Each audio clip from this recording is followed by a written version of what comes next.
Just realized my mic was off that entire time. Ugh. Hey again, guys. Sorry about that. Looks like that restart fixed it. And sorry as well for not streaming much the past week. It's been an eventful week. We had New Year's, a couple other things happened. It was fun. Been in a really good mood, and I'm just sad I wasn't able to stream very much during it. I guess I was technically able to in some cases, but I just didn't feel like it, I guess. Like I mentioned, I wasn't sure if I wanted to stream on Saturday, so I decided not to ultimately. But here we are now.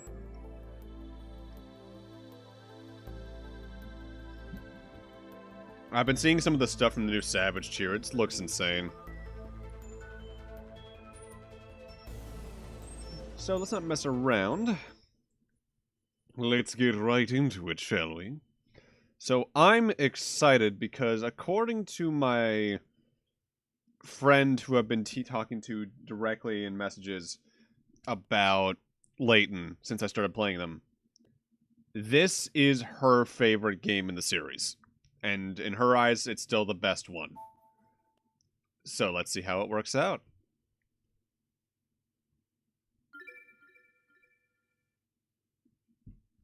I forget, is Layton involved in that whole Level 5 not wanting to bring much of their games over anymore, or is that only games that they're self-publishing? 2010. This came out more recently than I remember, because I thought this came out late 2000s. Huh.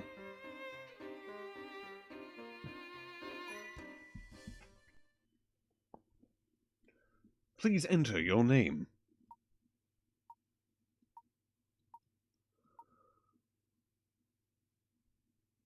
You know what? We're not Turkleton. Nor are we just Turk. We are Professor Turkton. This is a work of fiction. The characters, groups, and events portrayed within are no resembled and intended to resemble the things of the real world.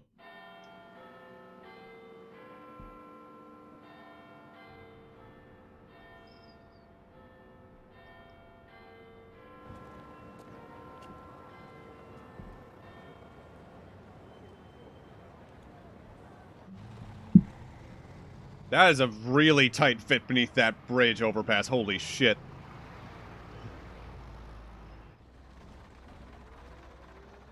It just doesn't seem to add up, Professor. Whoa, voice acting quality increase. Holy shit. What? I wouldn't dream of it.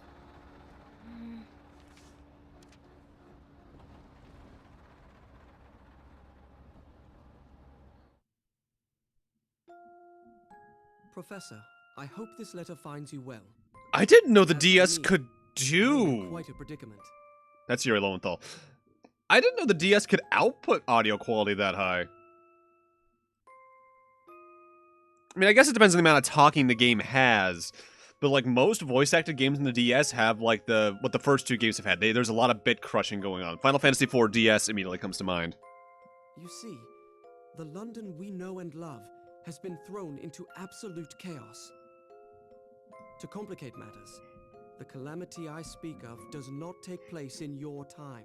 Huh? This may be difficult to believe, but I am writing to you from 10 years in the future. Are we just leading in with the weird shit this time? Instead of waiting until, like, the last 15, 20 minutes in the last game? I know this is a lot to take in, but I'll explain it all soon. For now, I ask that you head to the clock shop on Midland Road in Baldwin.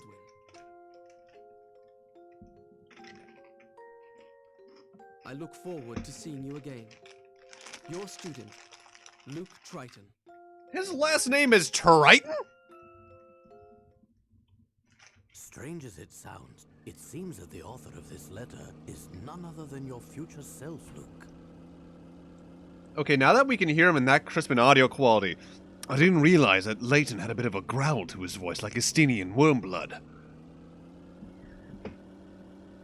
From my future self? But how is that even possible? It's not.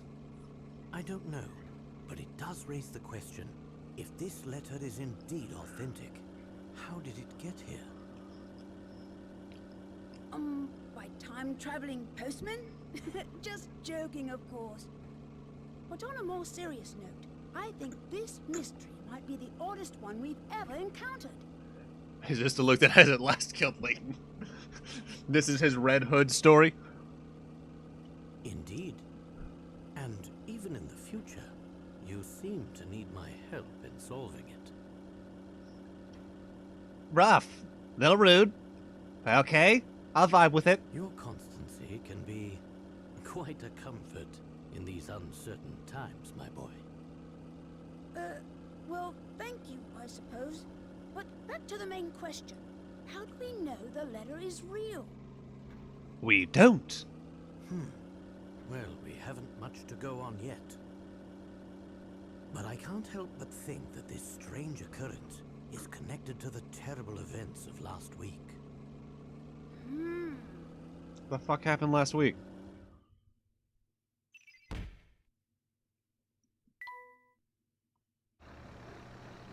It all started about a week ago.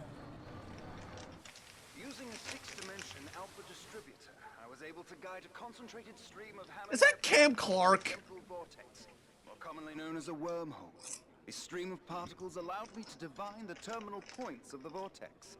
Armed with this information, the next step was to artificially distort the flow of time and generate a massive magnetic field via a Sula coil. Once the magnetic field is firmly established, one has the ability to quite literally punch holes or hive gaps into the very fabric of space-time. And Snake, you could do nothing to stop me! It is simply a matter of constructing an energy gate. Quite the spread we have here, Inspector. Though, it does make me wonder what we did to deserve invitations to such a feast. We didn't. It's obvious, Barton. I'm an influential man in the world of law enforcement.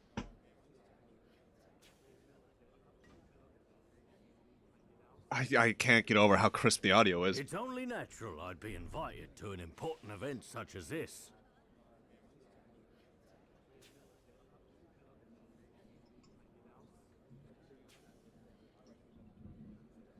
Hey, Kaito, how you doing tonight? Welcome.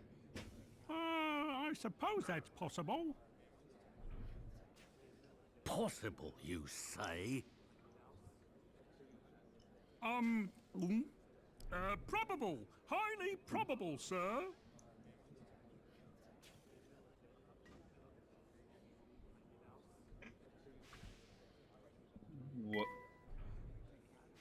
What?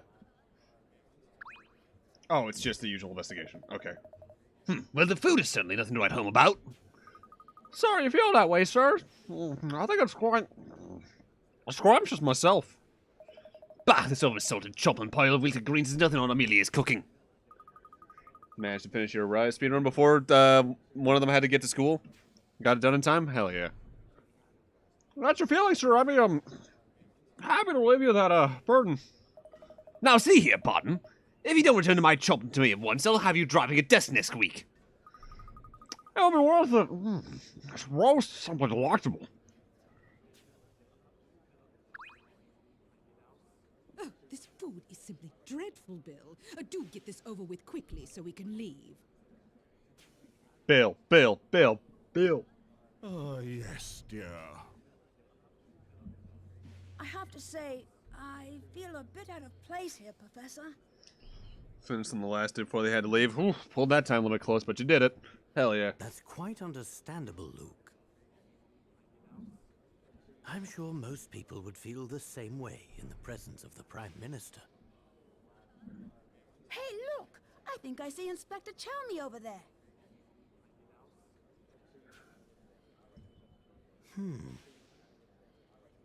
So, Professor, what do you think about this whole event? I have no input in one way or the other. Until something interesting happens, I'm only here to observe. And maybe mark my next targets. Do you believe that someone has really built a working time machine? I'm not entirely sure. After all, we're very vague on when our series takes place. It could be anywhere between 1880 and 2155. Still, if it proves to be true, can you imagine the stir it will cause in the scientific community? Well, I, for one, am very excited. Anything's possible, Luke.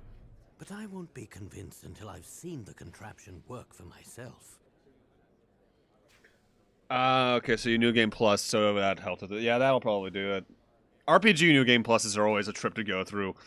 One of my favorites is always going to be... Like, there's the obvious, like, Chrono Trigger, Chrono Cross, and those are great, but... There's always going to be something about being able to buy a max-level persona at the very start of a game that just... tasty. And I must confess, something about this entire presentation seems a bit off. Why do you say that? Well, just listen to the audio quality. I can hear all the trouble brewing. Ah, of course. That must be your famous intuition talking, huh? That's one way of putting it, but enough speculation. Look over there, Luke. That guard? What about him? He seems to be looking for a man who snuck into the event uninvited.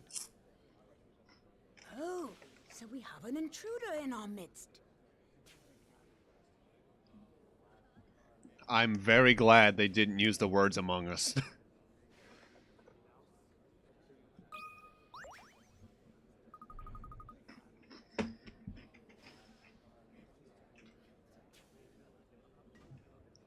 Keyboard macro that would mash certain keys so you can repeatedly fight in the arena and grind the devil arms and quad nines. God damn. Let the hydration flow. Thank you, Kaito. The first one of the new year. Oh dear, this is not going to go over well. You look troubled, sir. Might you be of any assistance? Oh yes, please. You see, I've just received a report of some untoward behavior. Liking the new typeface? Ooh.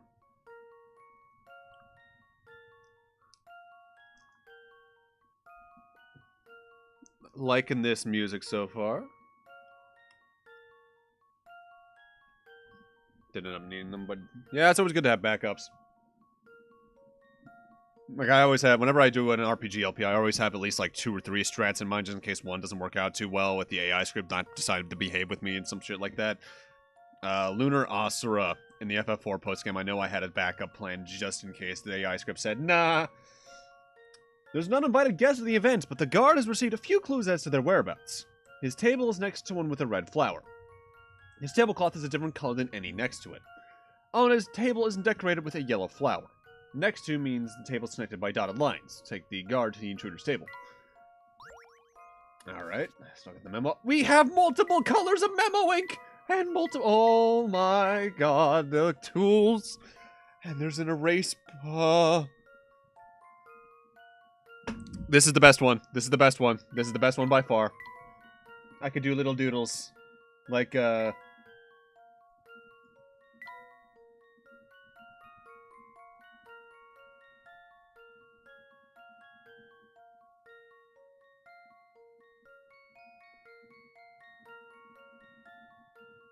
This is, Jerry. He's Scottish. And he loves to see you. His little green jacket. He's slowly turning into Peter Griffin. I'm gonna erase that.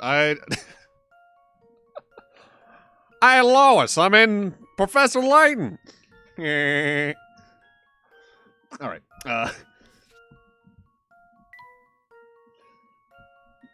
Next one with the red flower. So... this one's out. This one's out. Only takes out those two. Isn't decorated with the yellow flower, so these ones are out. Tablecloth is a different color than any next to it. So that one's out, and that one's out, and that one's out. So it's one of those three.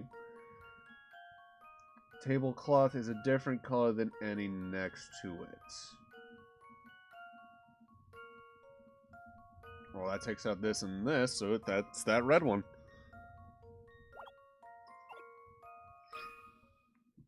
Here's my answer. Phew, that's a relief. Oh god, the voice acting being that... it's fucking with me. It's actively messing with my head.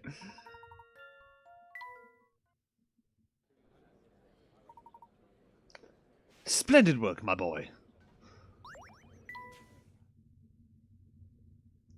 Alright, usual Picarot's explanation. I find it weird that the one you submitted an incorrect answer for line is so scrunched in looking. It looks like they actively decreased the kerning for that line just so they could fit it all in a single screen. That's weird.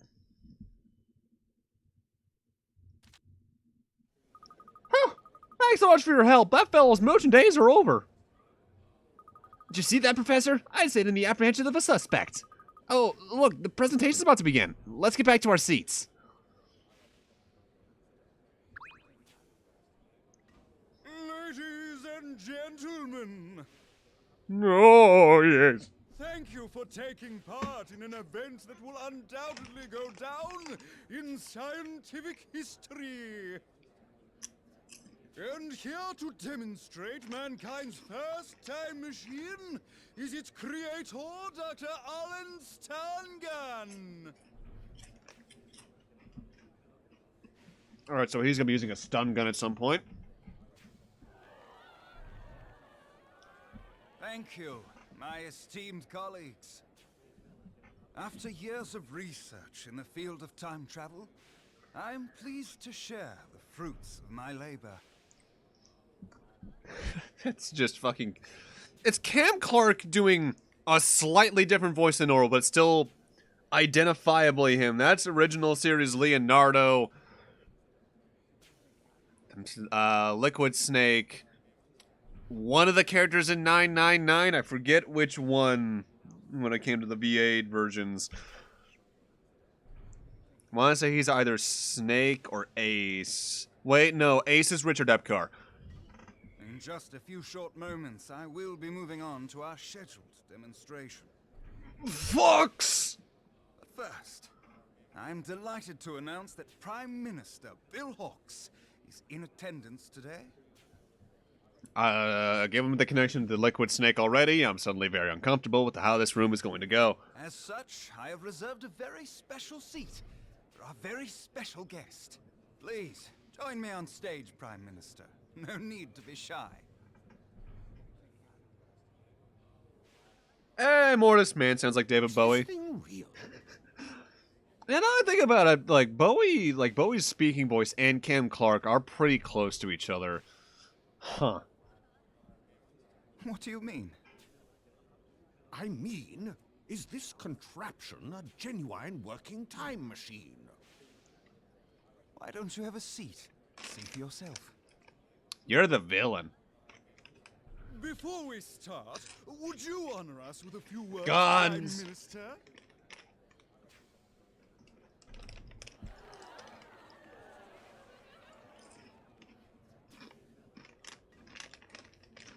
Good afternoon, everyone. What's up, Mortis? Today is a monumental day, not only for our great nation, but for the entire human race. Since the beginning of time, we humans have strived to transcend our natural limits. I'm here to probably get killed off in 20 minutes. What is the guy from Up doing here? Good question. You want to know what I'm munching? Oh, shit, that's picking up, huh? These are Flamin' Hot Funyuns. My mom got one of those packs of, like, 20 snack-sized potato chips that you can find at a grocery store, but it's all, like, Flamin' Hot spicy varieties of things. So, like, Flamin' Hot Cheetos with lime, which I do not like, jalapeno cheddar Cheetos, Flamin' Hot Funyuns, and the Doritos attempt at making Takis. We have conquered the skies and the seas, and we have even traveled to outer space. Hey, goo colon sounds like a way to live. Oh, I'm gonna be in pain later. But the one frontier that has always eluded us is time. Indeed, traveling through time is a dream many thought was out of reach for humanity. Until now. Ladies and gentlemen, I hope you will join me in ushering in a new era for mankind. Woo! Thank you for those words, Prime Minister. And now for the moment you've all been waiting for. Please take it away, Dr. Stangan. I have just one more request before we start. Suspicious. I'd very much appreciate the Prime Minister's assistance in this Uh-oh. demonstration. Goo colon. Get it at your local CVS. Head on. Apply directly to forehead. What do you say, Mr. Hawks? What? I assure you, there's no cause for concern. But I was under the impression that I would merely be observing the proceedings. Yes, but perhaps you'd like to undo a cringy moment from your past? Ah, well, do forgive my presumption. It was never my wish to make you uncomfortable. I realize it's been some time since you traded in the hard sciences for the softer variety. Is Bill Hawks supposed to be like a parody of Stephen Hawking? Please, feel free to return to your seat, Prime Minister.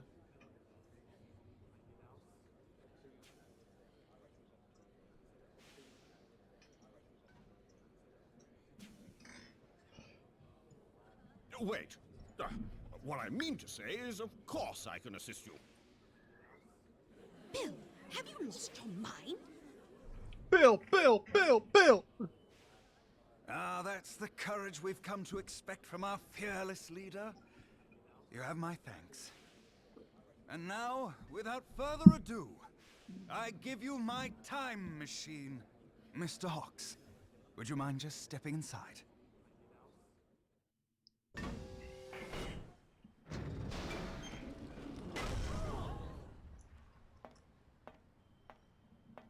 God, even the animation's more fluid, I'm noticing. Like, it was already fluid in the original games. But, like, they're doing more dynamic camera stuff.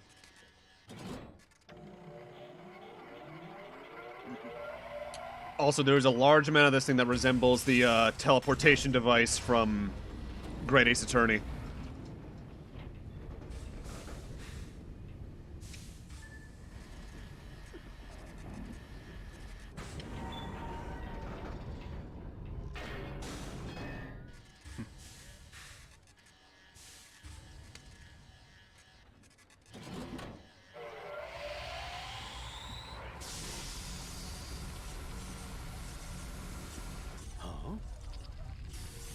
Oh, we about to watch a politician die.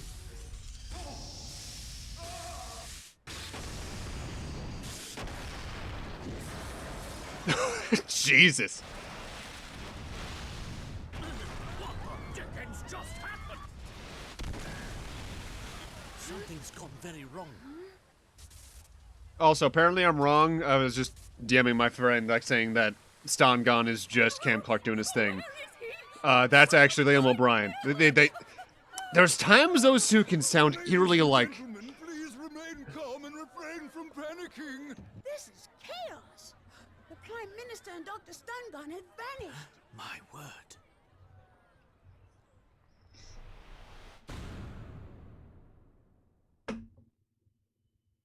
Time machine demonstration goes very awry. So you think that what happened last week is somehow connected to this letter?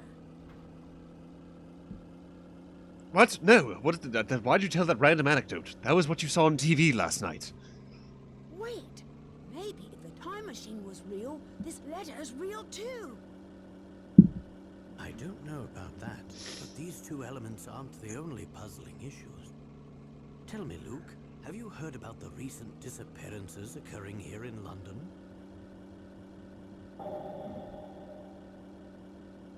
Oh yes, I read about it in the paper. Some of London's greatest scientists have been mysteriously vanishing. What happened to the audio quality there? Yes, and I can't shake the feeling that those disappearances are linked to this whole affair. Why was that one line at a lower hertz? I guess higher hertz? I forget exactly which direction's good for audio. Our best course of action is to head to the location mentioned in the letter.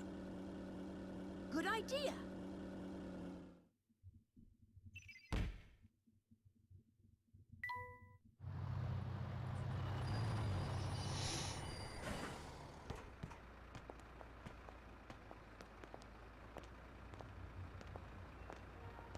Following the clue in the letter, the professor and I set off. What awaited us was one of the biggest mysteries we've ever encountered.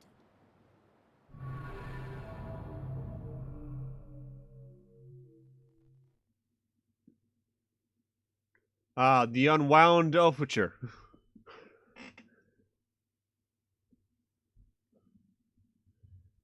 To my dear friend, Turkleton. Somehow, a single letter had made its way back through time.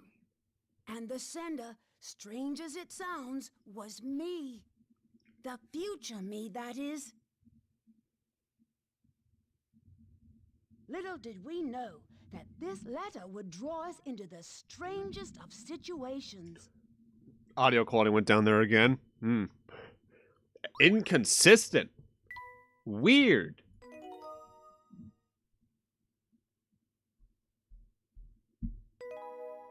Clock shop on Midland Road.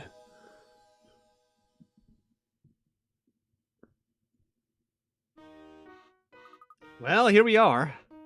The clock shop the letter mentioned should be around here somewhere, but where?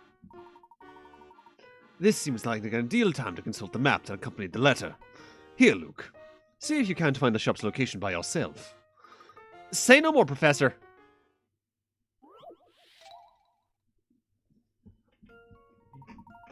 And below is the map to the clock shop that accompanied the letter from future Luke. Draw a circle around the building that... Draw a circle around the letter containing the... Okay. 12-3, 12-9, 6. Well, those are directly, like, compass directions, so... Ooh, the big question is it in your constant perspective, or is it like a compass, like 12 is always true north? Because it's if we follow it like it says it is, like 12, 3, 12, 9, 6, so H, but if we follow it the other way, 12, 3, 12. I have a feeling it might be H due to that. How about this? No puzzle can stop Layton's apprentice.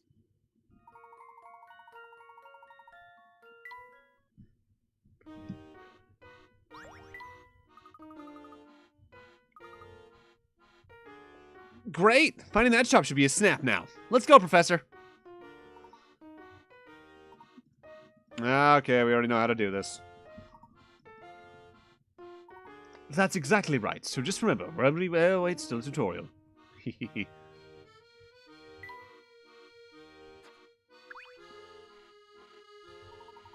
Why, hello there, Bright Eyes. I can tell from the looks of your face that you're hankering to hear something useful. All right, here's my pearl of wisdom. Go and tap that car parked right over there. Yeah, this is the next hint coin tutorial, isn't it? Oh. I broke it. Ah, shit. Oh, no, it just fell apart. Never mind that. You see the coin that just popped out? That's a hint coin, and it's yours to keep. If you ever find yourself stuck on the puzzle, you can spend one of these lovely coins to get a hint.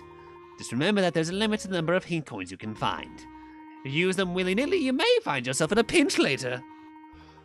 Hint coins are tucked away all over the place, so tap anything that looks fishy. You might find a coin. Well, that's the end of my speech. Good luck with whatever it is you're doing up here. Ta-ta! So is it always just gonna have, like, environmental effects now?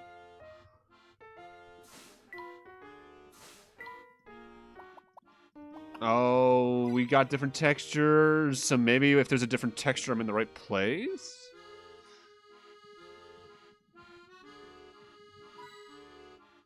Oh, it doesn't always have that then, by the looks.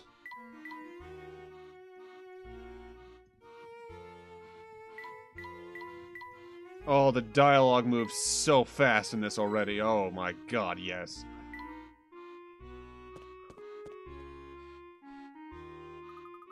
Said Professor, how are we going to keep track of our progress? Ah, yes, more tutorial.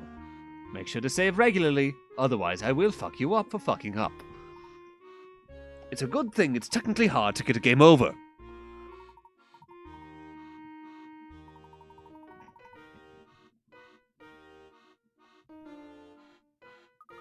Well put, Professor.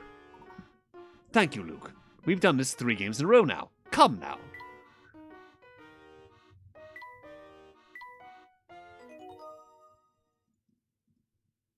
What are we looking at for total number of puzzles this time around, by the way? Oh, hey, Bolt, how you doing tonight?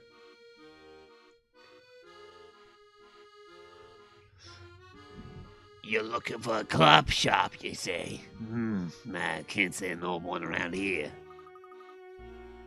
Alright, well, thanks just the same. Oh, wait just a moment. Thinking on it again, I might have passed a clock shop just the other day. Terrific. Do you remember where you saw it? That I'm not sure of.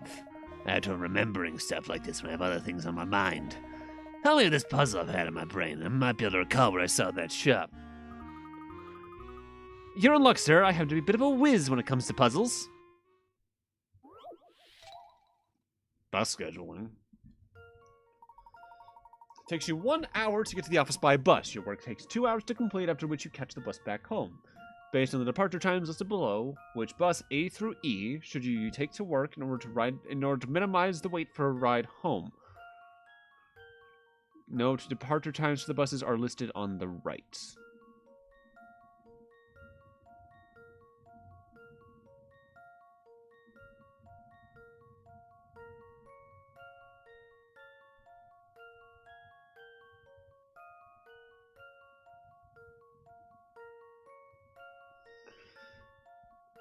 I noticed they don't give me the time my shift starts. Which, in my eyes, almost immediately that makes this a little more tricky, because that means it's a trick question, but in what regard? Well, if we're trying to minimize the wait for a ride home,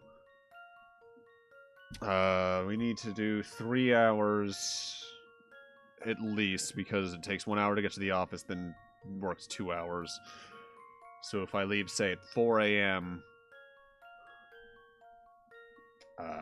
3 hours later, the closest would be 10:30.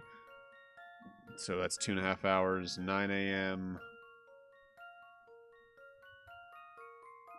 noon, so 5 hours. 2:30, 2.5 hours.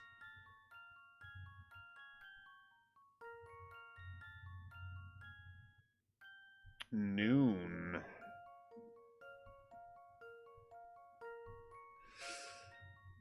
Noon would be the closest because that would have 2 hours even for the 5 p.m. bus. Yeah, there's some weird inconsistencies when it comes to Twitch apps. I'm just gonna guess and see because of that. This guy's as good as solved. Like, Android can do things that iOS can't and vice versa. That's a relief. I don't know why they're not able to homogenize what you can do between the two. I'm not counting even like jailbreaked OSs for people doing custom stuff. Unless it's like some sort of deal, like there has to be something making it different. But then how do games get past that?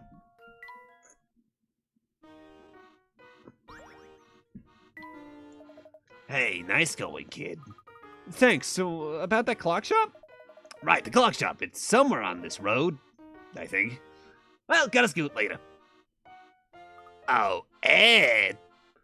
Ah, wait! He ran off. Something tells me he was more interested in getting us to solve his riddle than in helping. Not to worry, though. I'm sure we can find the clock shop on our own. It's probably just a bit farther down this path. Alright. Hint coins, what we got?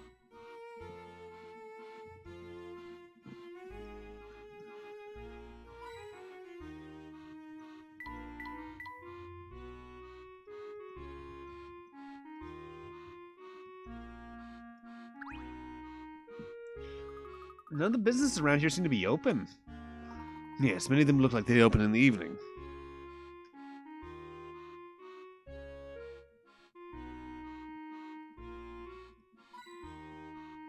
Oh, shit. Well, there's 3 coins, assuming that we're still consistent on that.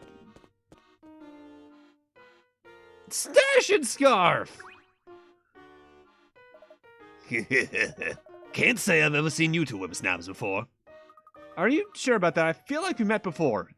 More than once, even. Oh, no. You must be thinking of something else. That's enough about that. I have some juicy information you want to hear. Oh, if you were going to tell us about hint coins, there's no need to continue. That nice woman back there already gave us a full explanation. What?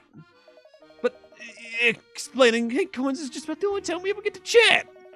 How could you let someone else give me my speech? So I guess what you're saying is that we have met before. I'm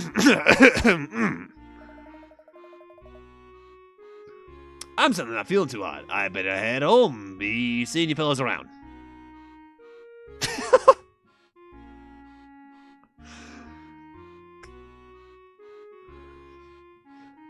I'm doing pretty well, Volt. I've had a pretty eventful week, to put it lightly, with New Year's and all that, but here we are, starting the third and final game in the initial trilogy. And we're already apparently getting into some of the weird shit this time around, rather than being kind of foreboding and then getting weird shit in the last 10 minutes of the of 2 games or so. Alrighty. Hint coins. What do we got? Ooh, puzzle. Where do you suppose these stairs go, Professor? I'd say they probably lead to a more residential area. Say, Luke, all this talk of stairs has reminded me of a puzzle. Care to hear about it? Would I ever?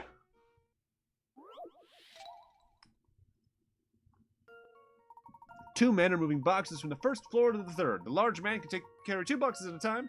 It takes him 1 minute to get to the 3rd floor. The smaller man can only carry 1 box, but it takes him just 30 seconds to make it to the 3rd floor. For both, when the return trip up the first return trip to the 1st floor is the same as the trip up, so that means it takes 2 minutes and 8 minutes. If there were 7 boxes total, how many minutes would it take the third man? How many minutes would it take the men to get all the boxes to the 3rd floor?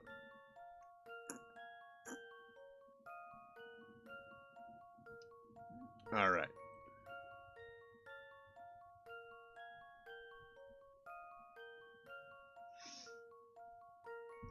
So, assuming they go simultaneously.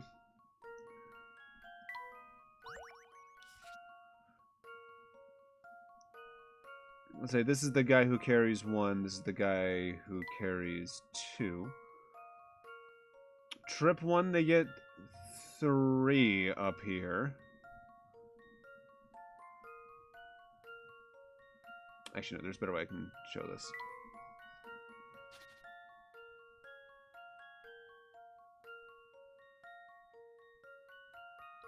Let's notate this in, like, numbers of trips. I don't see it taking more than 5.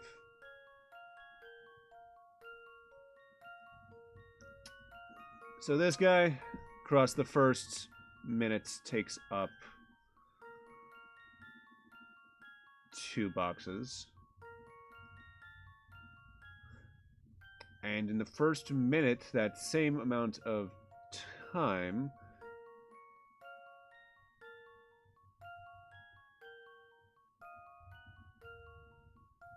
he gets only 1 box up there. But he's already back down here. So that means across the next minutes, he's not getting any because he's traveling back down. But he'll be getting another one, so that's already 4.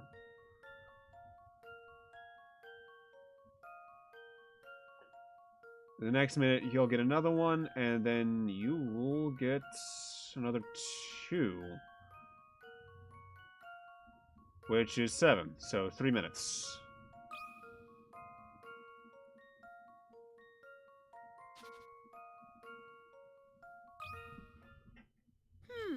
How about this? No puzzle can stop Layton's apprentice. Not being able to stop Layton's apprentice. Whatever shall I do?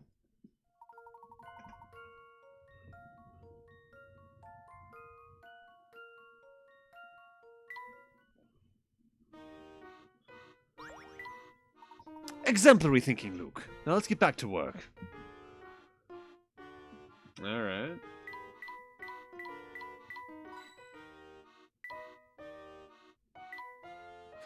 Alright, we need to find one more hint coin.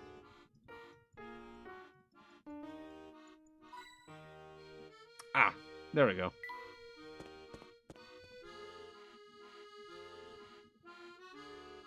That looks like an arrow over there. Dank. Memes.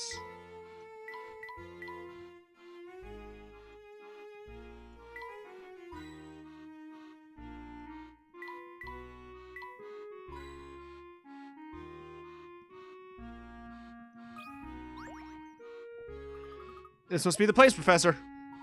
Ah, finally. I'll get the door. Uh-huh. What seems to be the matter, Luke? The door's locked. Now how am I supposed to get in? Let me have a look. Ah, of course, it seems we need to solve a puzzle on this door to gain entrance. I'm so shocked that they're doing this. What game would ever do this? Oh my god. You arrived at the clock shop, but there doesn't seem to be a way to open the door. While you're looking for the doorknob, a voice calls out, press the panel with the timepiece. What panel do you press? Remember, you can only press 1. Alright, so now we're getting the just pressing thing. Well, there's a clock along all of these on the right. But that feels like the obvious answer, and in a puzzle like this, it's never obvious. If anything, because I'm looking at it, the timepiece that's the obvious one is on all of these. So what's different about this one?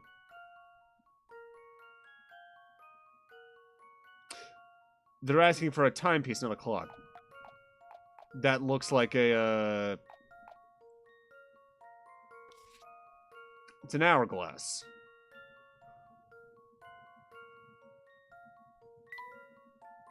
Alright. I see what they're already throwing at me.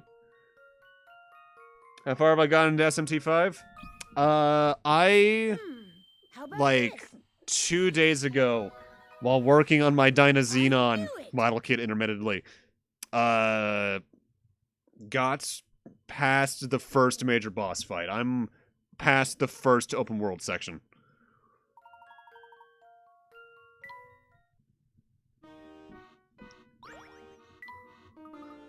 That did the trick.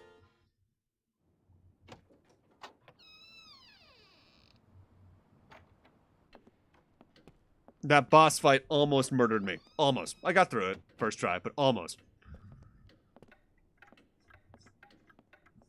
That said, most of my demons were definitely not doing too well. Poor Take Minakata.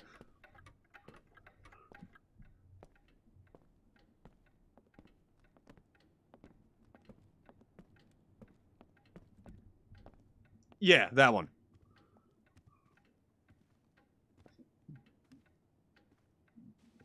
Then the Raido Kuzunoha motherfucker comes in and I'm like, what? Over there. What's this?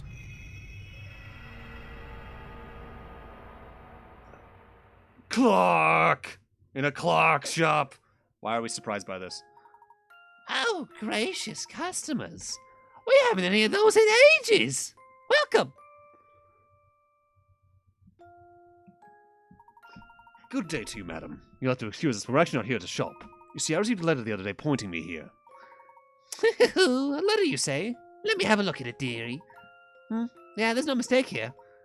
Whoever sent you this wanted you to visit our little shop.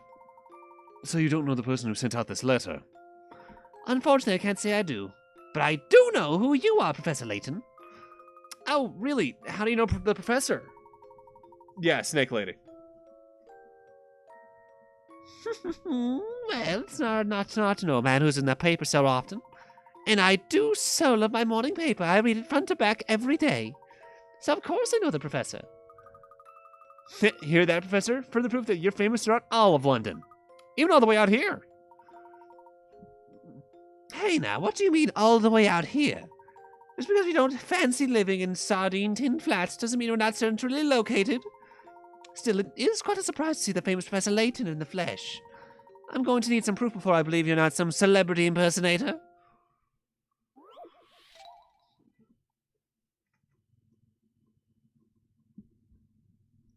I was really glad that I was messing around with the essence fusion before that boss fight and ended up using, I forget which essence it was, but I gave myself immunity to force because I was encountering a lot of that at that point when doing a side quest, and I was just not having a good time with it. Now, see, the part I was screwed over in that regard. Only my Nahobino had Agi. But, like, the team I mainly did a lot of the damage with was the Nahobino, Atake Minekata, Linon City, and the High Pixie. Take Minekata is the only one of those four that could do major damage, and it was with physical attack because Zionga wasn't doing much against that fight. It's so dark in the shop that I'm having trouble seeing these tiny needles and thread. Can you help me out of this, dearie? There are 2 threads, A and B. How many needles' eyes does A pass through? How many needles' eye does thread A pass through? All right. So, 1, 2, 3, 4, 5, 6, 7, 8.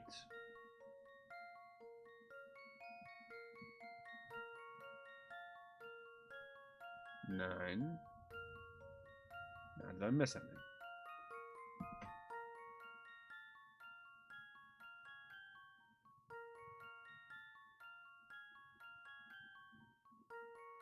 Yeah, it looks like it's 9, unless I'm misreading something. Because that means B goes through 1, 2, 3, 4, 5, 6, 7, 8, 9, 10, 11. Should be 20 threads total in that case, so yeah. Do I see one that's not marked? I do. So 10 is the answer here. That should do the trick. Just as I suspected. I don't like Layton's deep, gravelly voice speaking directly into my eardrum like that. Like, man, you're cool. Take a good step and a half away from the microphone, please.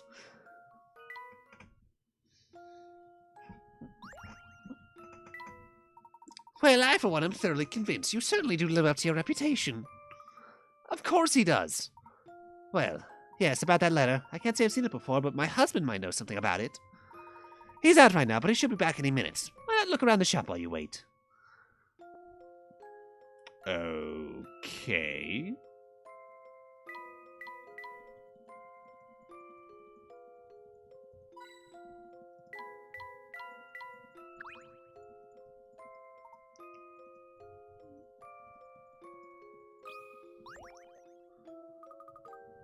Wow, can you believe this clock?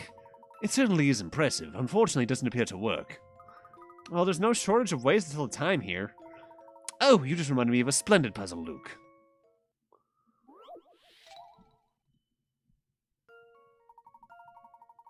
Yeah, the SMT bosses, the way they kill me is, rough.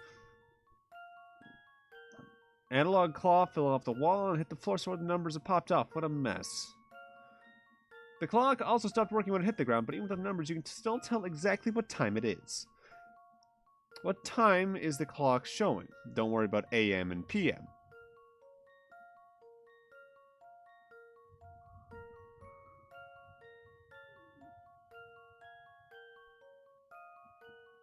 Oh.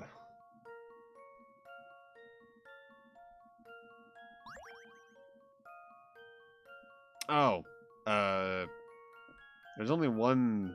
I think there's only one time on a clock that's directly aligned like this. So this is either 6 or... If you look at the opposite direction, this could also be 12:30. Depending on if they also rotated it.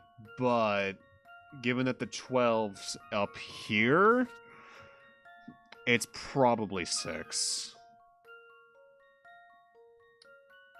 There's no 60th hour, Kyle.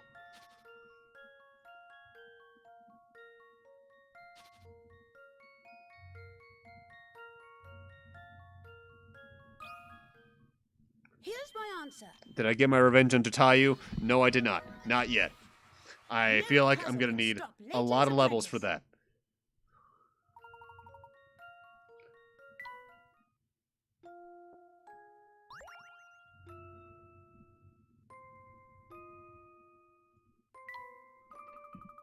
You know, I've never seen a clock so big up close. It's a real shame it seems to be broken. Alright.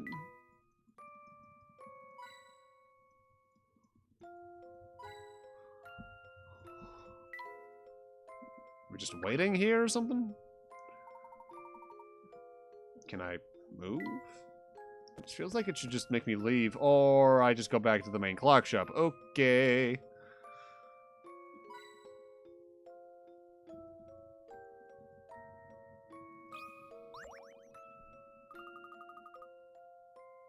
I've never seen such a wide variety of clocks in one place. Yes, and they're all extremely well made. Whoever built them must be extremely talented. Really? How can you tell that just by looking at them? Oh, one gains an eye for these things with age, my boy. You know, I have a superb puzzle about clocks that seems particularly apropos. Care to try it? You bet I would, Professor.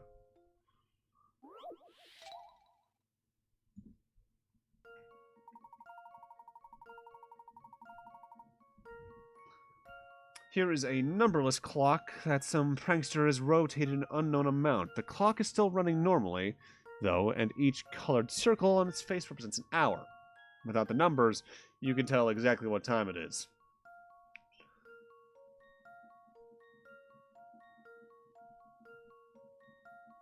It doesn't matter whether it's AM or PM, but an answer should be in the form of XX o'clock. So if I go over here, we're just looking for 2 numbers. So that means it is an even hour and not a 30. Or a 45 for that matter, because this could be anything like 1:05, 12 o'clock, and so on and so forth. So,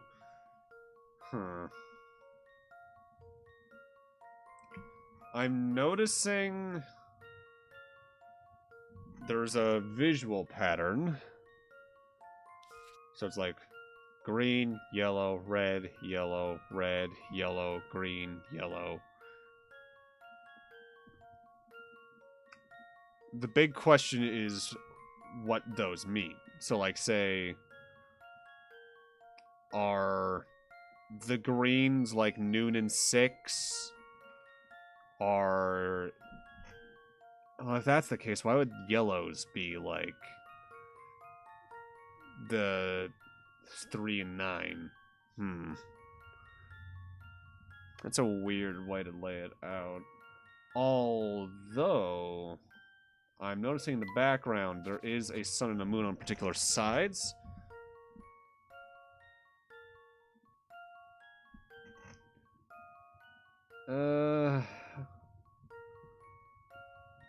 If they're just looking for a XX o'clock,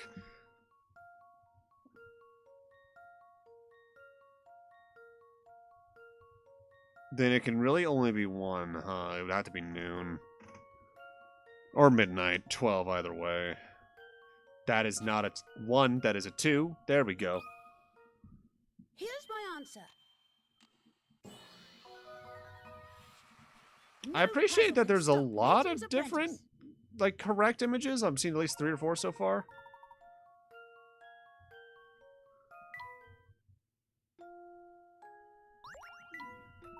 Spot on, Luke. Good work.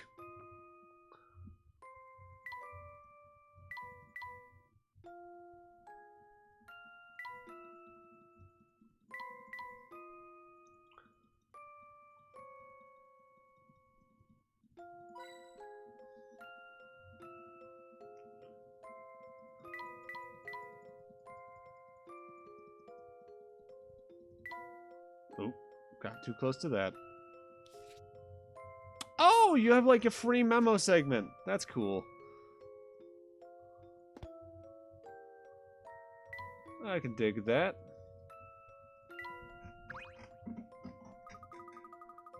We've been here for quite some time now. I wish the owner's husband would hurry back.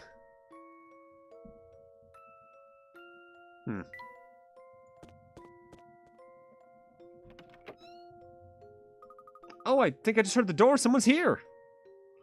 That must be my husband. Wait till you see the little gem I picked up today, love. Oh my, customers. Welcome back, dear. This here is Professor Layton. He tells me you have some business with the shop. Layton? You're Professor Layton? My apologies, I wasn't expecting you so soon. No apologies necessary, my good man. Oh, and allow me to introduce my apprentice. I'm the professor's apprentice, Luke. Nice to meet you, sir. Luke, you say? What I mean to say is those are some fine manners. Nice to meet you, lad. The name's Cog. Tell me, Cog, your arrival you seem to be flustered by our arrival. We certainly didn't mean to impose. Oh, no. It's no imposition at all. Just I had instructions to show you our biggest clock in action upon your arrival. It certainly is quite a beauty. Pity it's not working. Yeah, I plan to give her a tune-up before you stop by so you can see it in all her glory. Now I'm getting on in age up to remembering to keep the old gal in good repair. To be honest, I can't recall where this last year goes. Without it, I can't start up the clock for you. Ah, well, it certainly makes sense why our arrival might have taken you off guard. Tell me, the papers say you're a learned man. A learned friend, if you will. Surely you can figure out where this gear goes, yeah? Me? Well, I'd like to help, but I'm not a mechanical engineer, you see. At least give it a try. Don't you want to see our biggest clock in its full, working splendor? I certainly do. Very well. I'd like to give it a shot.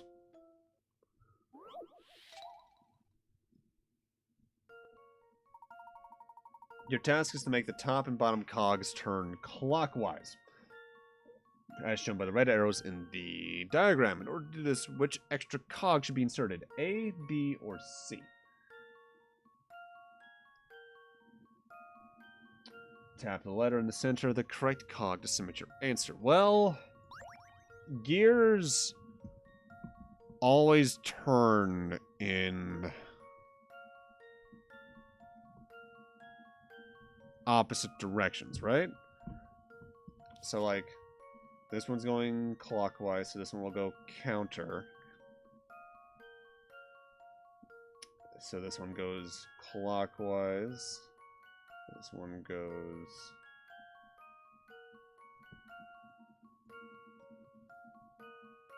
counter.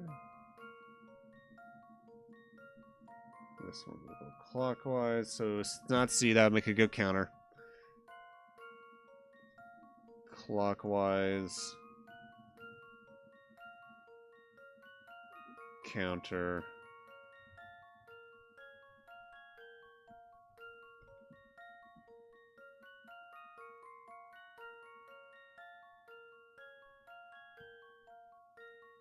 Clockwise.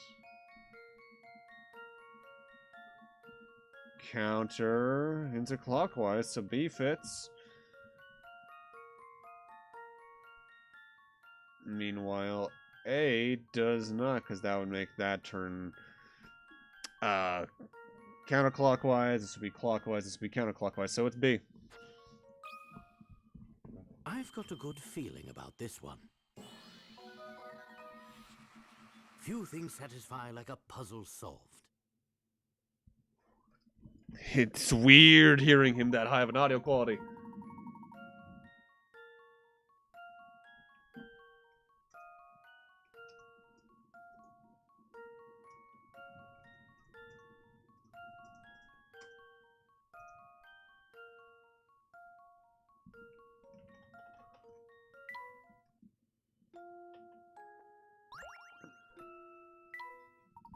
That did the trick.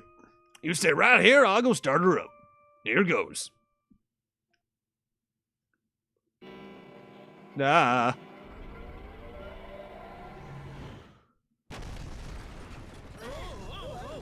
Are you all right, Luke? Yes, but that was quite a shake. Huh?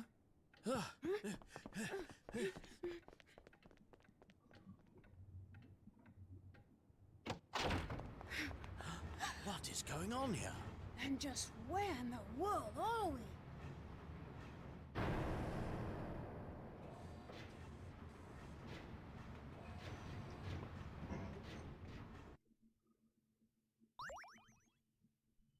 Did we just... Huh?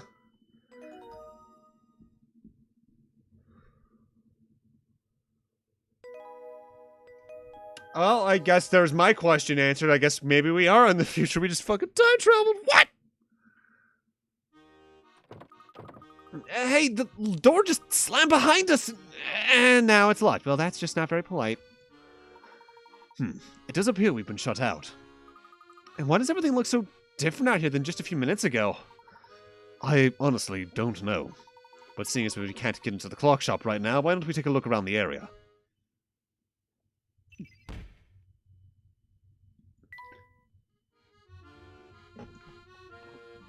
Man, these games really escalate quickly now, don't they? Huh. Oi, be careful around these parts. We're doing a bit of construction here, you see. Goodness, you certainly do work quickly. I don't recall seeing any of this when I last passed through. When did you start work here? Now that's a good question. I'd say it's been about a year. I haven't gotten much done because we're short-handed. A year? Come on, quit messing with us. Curious. I'm positive there was no construction at all going on when I walked by a short while ago. No construction at all? Look, I know progress hasn't been speedy, but I'm doing the best I can, pal. So if you're gonna make fun, beat it, will ya? I'm busy here. I'm sure you're right, Professor. There wasn't any construction going on here beforehand.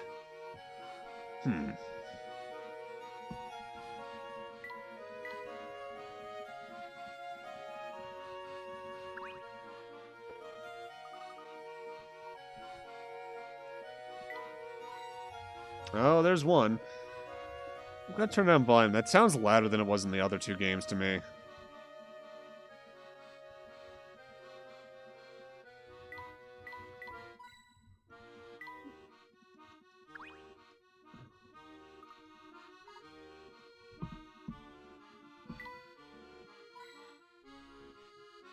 Oh, well, there we go. I know London like the back of my hand, but this area feels quite foreign to me. How odd.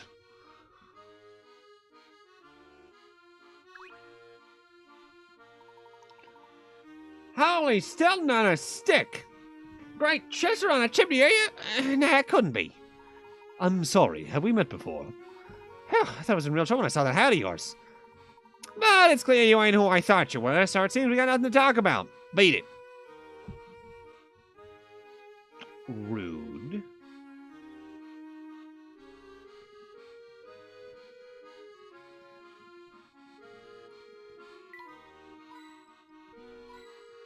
Oh.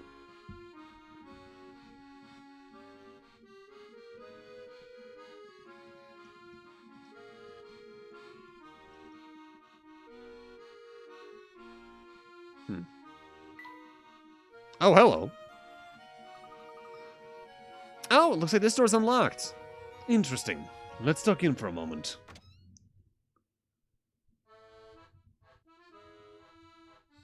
That dude is completely fucking sloshed.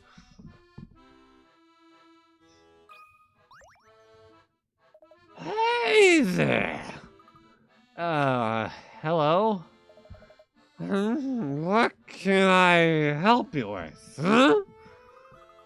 Never mind. It was nothing, really. Oh, don't run away. It's lonely around here with anyone to talk to. Oh, is that so? I appreciate your concern, lad. Not many youngsters would stop to listen to an old man's problems. Here's a little something for your kindness. Uh-huh? What? Weird intro to a puzzle? Okay. Even though we're constantly passing through time, sometimes it can be difficult to think about the way time flows. If yesterday is day after tomorrow is Sunday, what day is tomorrow's day before yesterday? So, if the day after tomorrow is Sunday,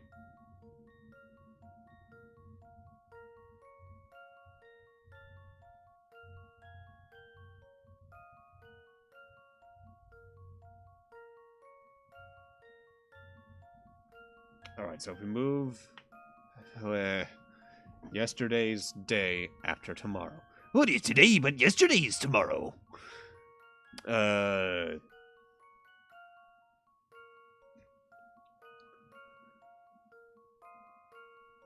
So if the day after tomorrow is Sunday, that means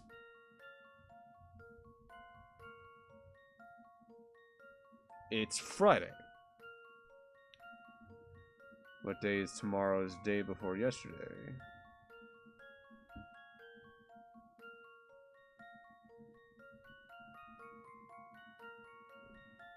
Huh?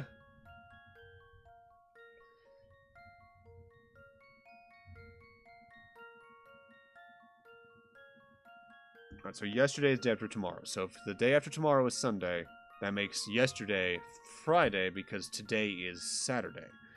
So tomorrow's day before yesterday is Friday. Okay. Okay, I think. Oh. How about this? Okay. Oh. Oh. That's a relief. That one was hurting a little bit.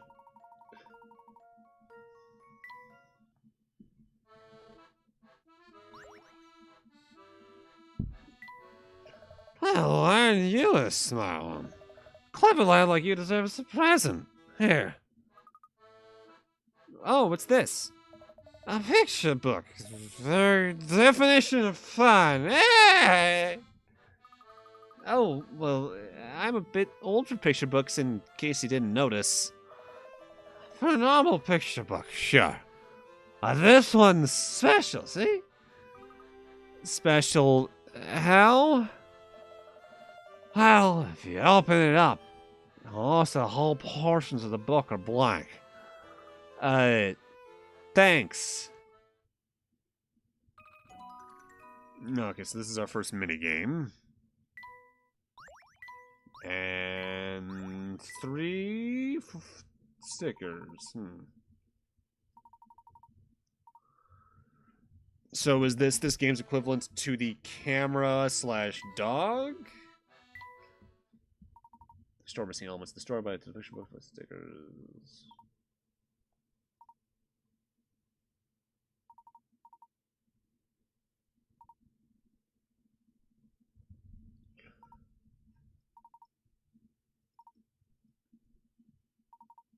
Three picture books to complete. Each has its own stickers that will be used within that book. Complete the first book to complete the second to complete the third. When you okay, so that's how we get a new set of puzzles.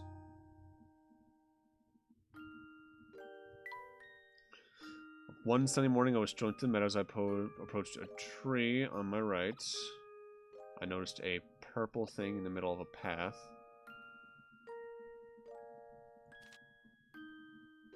I walked to a square with a tree in its center.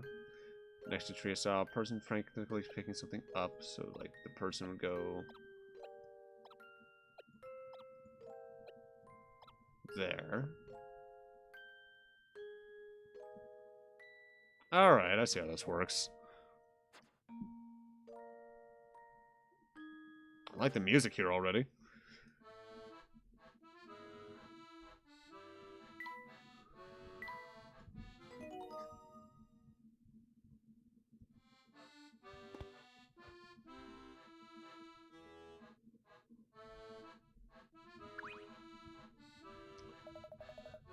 Welcome, sirs. Please make yourselves Oh my, that hat of yours. Good day, madam. This certainly is a charming cafe you have here. Tell me, when did you go into business? Go into business? Well, I've been running the place for 2 or 3 years. But the cafe itself has been around much longer. It must be coming up on 50 at this point. I see. I have just one more question, if you don't mind. I stopped by earlier and noticed your business was closed. Why wait until evening to open your doors? Closed? Are you sure you came by here? I open this place up every day, bright and early.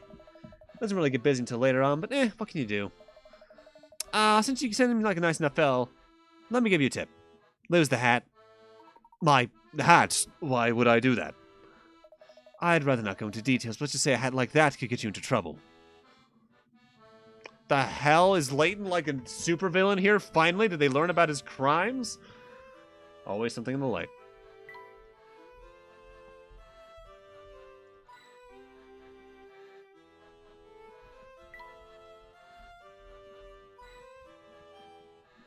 Was that 3? Yeah, that was 3, I think.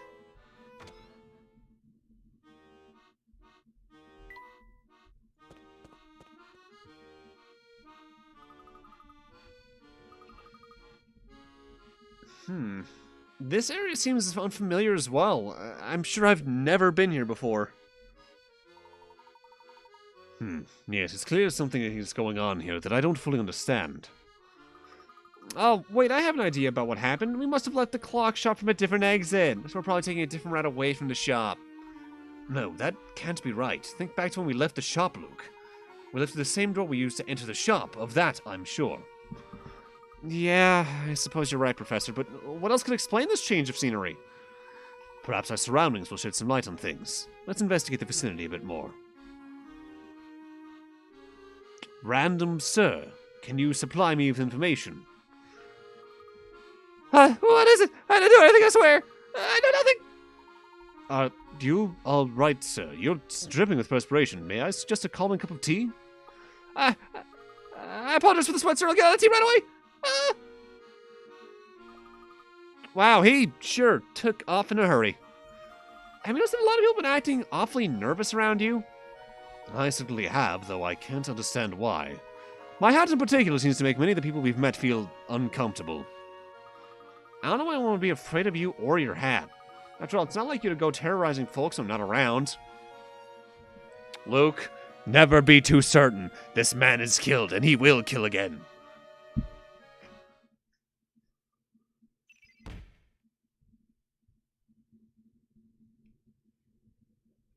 It looks like literally every other mystery in this game is a person.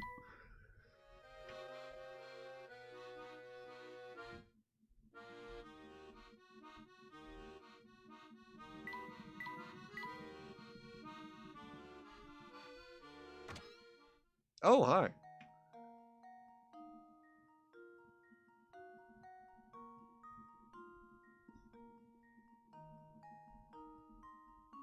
Been a while since I heard of this. This place is a mess. That drippy flower even has a bug swarming around it. Now hold it right there, sonny boy. I wouldn't go bad-mouthing that blossom if I were you. Why is someone lurking in the shadows? Simple, because wherever there are lost puzzles, there I am, even if it means standing in the dark. Oh, it's you! Have we met before? No? Well, then allow me to introduce myself. Before you stand the blah blah blah, I will hold your puzzles for you in case you missed them. Watch your words, Luke. After all, we don't want to offend the lady, do we? This is almost, I think, almost outright the same dialogue, barring how Layton's reacting.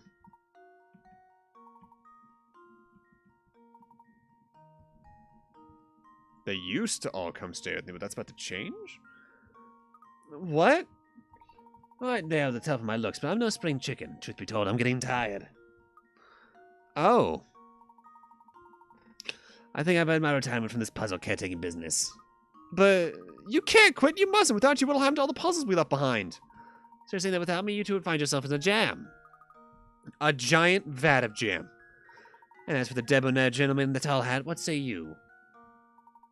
I concur with my friend here. Yeah, I figured you'd both say something like that. But don't fret, I'll make sure you're taken care of. How? You'll just have to wait and see for yourself. When you've lost a few puzzles, come back here. Everything should become clear then. Now, I know we just met, but you'll have to excuse me, as I'm going on my well-deserved vacation. I may never see you again, so ta-ta, and have a positively puzzly day. A puzzly day? What an unusual conversation that was. Let's be sure to come back here later. Definitely. Though that bug does give me the creepy crawlies. Creepy crawlers!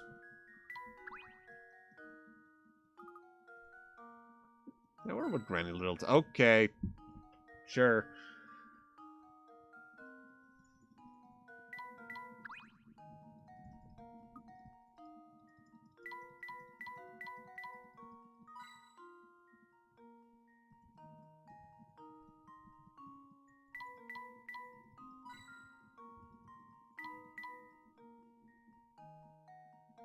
No, that's 30 coins. Now we gotta find some more around here. That's what I was trying to click when I entered that door, so hey, fuck yeah.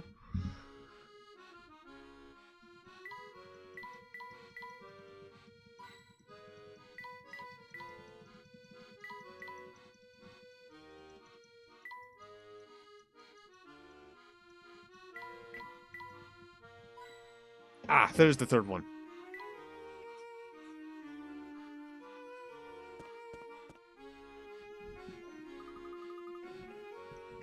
What happened to the bus stop? It's in shambles.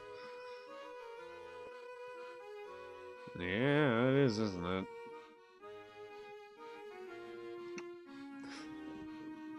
I swear to God, if the hint coins are in the same positions, like there was one like right around here. Yes!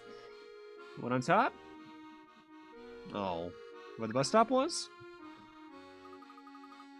The bus stop looks like it's about to fall over.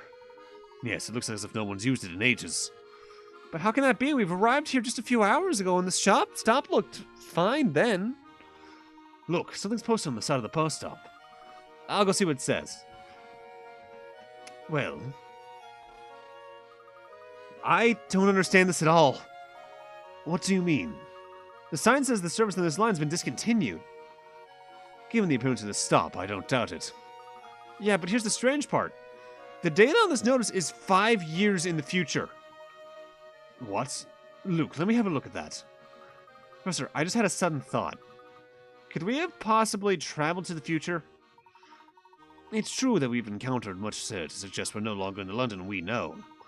Just the same, I believe it's a bit early to leap to that conclusion, Luke. Let's see what else we can find out by exploring this strange place. Oh, you just spawned the fuck in there, didn't you?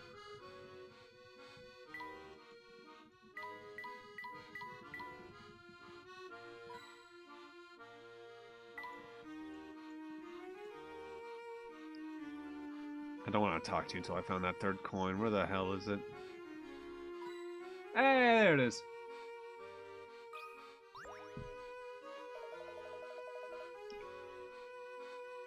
You there in that tall hat, you wouldn't happen to be Professor Layton, would you? I am indeed. And who might you be, sir? It's not important right now. Here's what is important. I have an urgent letter for you. Before I go handing it over, I need to verify your identity. I've got a puzzle here picked out just for that purpose, so get to solving. What? Below are 5 blocks. Can you fit them into the shape? Oh, okay, so it's one of these puzzles. Alrighty.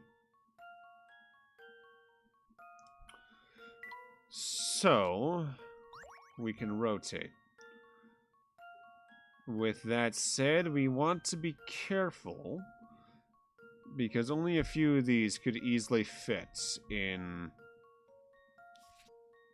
these spaces. They need to have a jut out. So, like,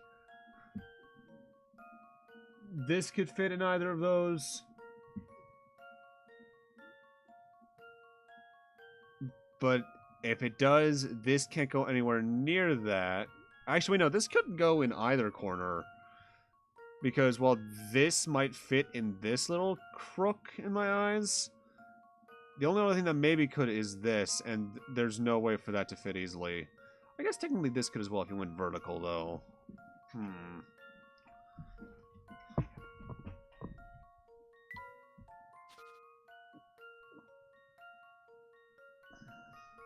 I feel I should use this for one of the corners, though.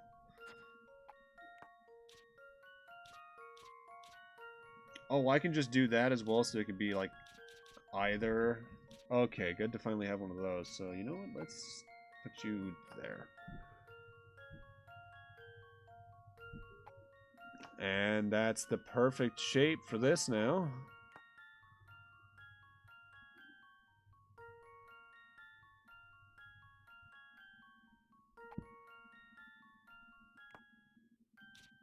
But the only place that can go now, and then this can go here, and that can go there. There. I've got a good feeling about this one. Just as I suspected. Wow. Those 5 blocks spell Layton in Japanese. Huh, cool.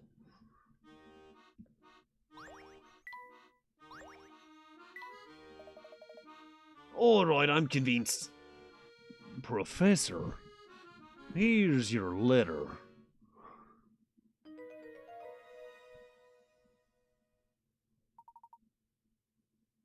Let's see what it says.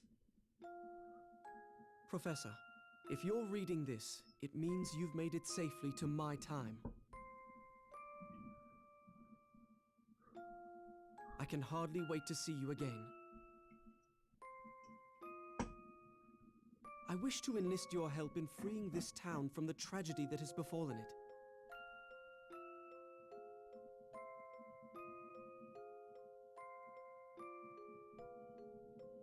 But first, I'm sure you'll want some proof that you're actually in the future.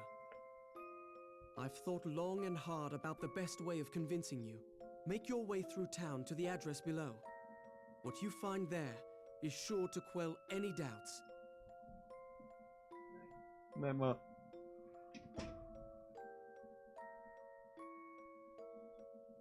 Room 312, Green Hospital, 123 Auckland Lane.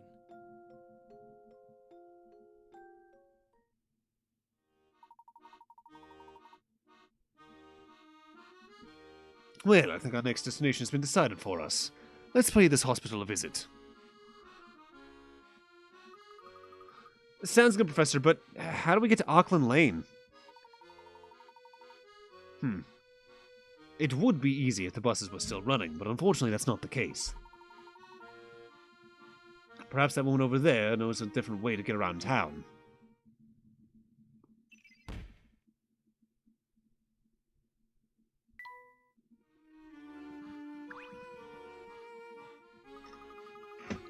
Excuse me, we're trying to get to Auckland Lane, but the bus doesn't seem to run here anymore. Huh, you're right about that. Those buses were already shut down when I moved to the city 2 years ago. 2 years ago, but the sign says the buses won't stop running for another 5 years. 5 years? Goodness, no. You'd best recheck that math of yours. That notice is 5 years old. But that can't be right unless... Luke, that's enough. I do apologize for my friend, madam. Tell me, do you find the lack of bus service in this area to be an inconvenience? Here? Not at all. Whenever I use the public transport, we just go take the Underground Railway. There's a stop on Flatstone Street. You two must be tourists, yes? With all your questions, you should stop by the hotel on Southern Street. It's just down this road. The staff there can help you find where you need to go. Thank you for your assistance, madam. Tourists? Us? Huh. I was born and raised here. I've lived in London longer than she has. Driving up a mountain soon. Probably gonna lose your signal. Alright, good luck with that, Kaito. Be careful driving up there. Mountain driving can be rough. But when we were in Western Massachusetts for that vacation earlier this year, last year now, going up the hill, which was one of the Berkshires, one of the mountains in the area, that was a lot of winding road, and it was not a safe feeling drive the entire gosh daggity dang time.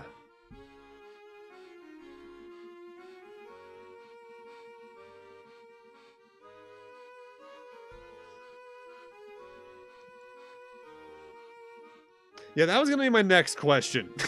If you were chatting while driving. Good. Now, Luke, there's no need to get all wound up. Let's find that hotel.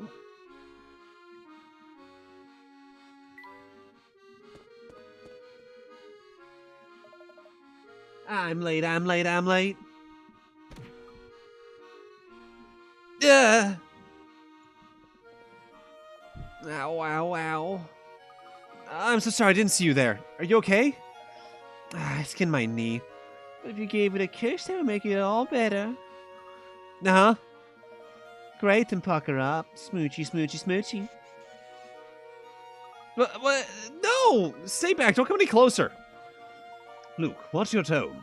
Remember, a gentleman must always remain kind when conversing with a lady. Oh, your name's Fluke. What a charming name. So very whimsical. All right, I have to go now, but let's rendezvous later, Dreamboat. Actually, miss, my name is Luke. She ran off.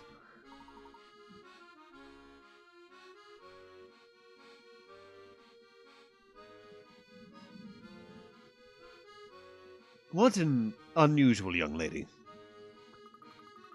That's a nice way of putting it, Professor.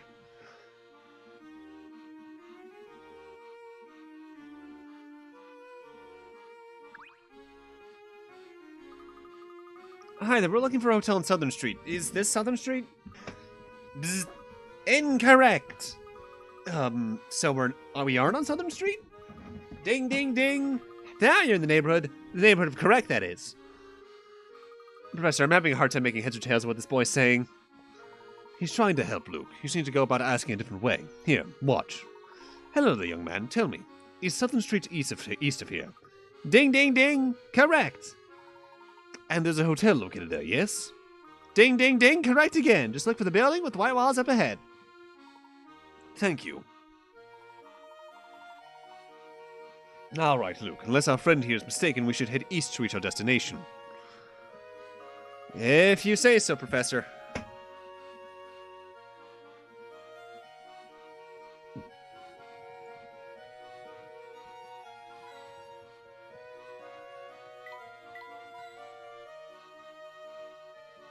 Alright.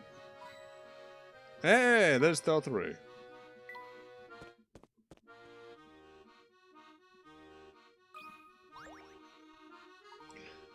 Oh.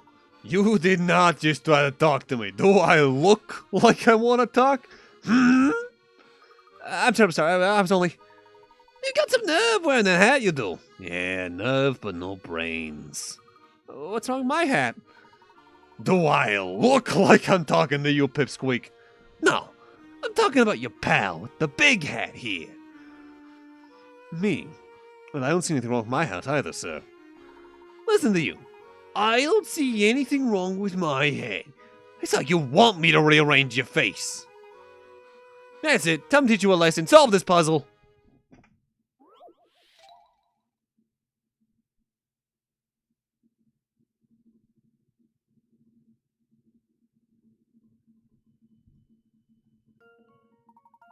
This puzzle's super easy. All I have to do is place each of the 7 cards, 1 through 5, plus and minus, into the square that its arrow is pointing to.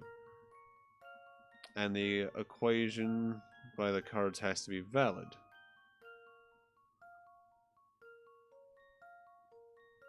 Alright. They can be rotated. Okay. That's probably going to be important.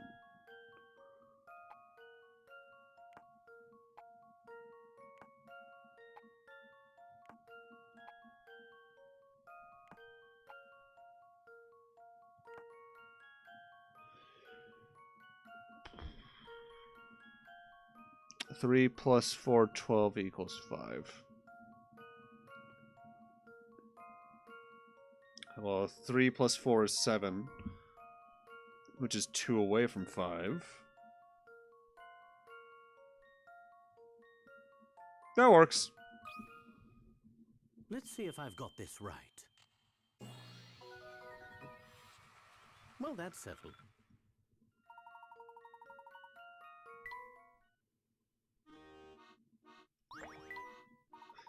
Well, someone's smarter than he looks. I'll let you off with a warning this time, alright? If you're still wearing that hat tomorrow, things will get ugly. And by things, I mean your face.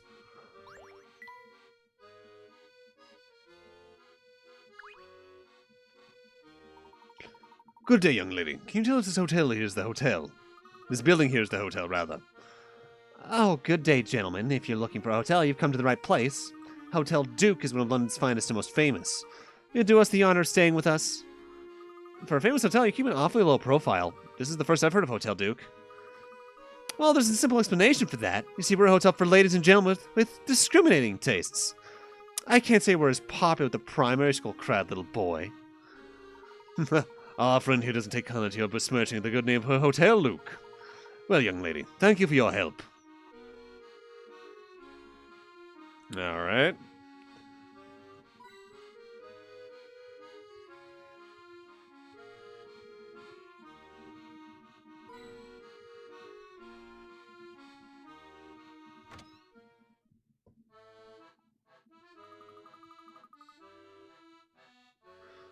Welcome to Hotel Duke, one of London's finest and most esteemed establishments. Oh, hello again. I ran ahead and took the liberty of preparing a suite for you two. May I help you with your bags? Well, that was nice and all, but we just want to ask you directions to the railway station. Perhaps you might reconsider staying with us. You are tourists here, are you not? As you can see, Hotel Duke is centrally located. Stay with us and you'll spend less time traveling and more time having fun in the city. You do make a compelling argument, young lady. Location is everything. We'll take a room and directions to the closest underground railway station, if you please. Please, sir, none of that young lady stuff. Call me Becky. Oh, can I please ask you to sign the hotel guest book? Professor, are we really gonna stay here? Indeed we are. Somehow you and I have managed to get ourselves lost in an unfamiliar area. As Becky noted, having a central location to return to while we're here could prove very useful.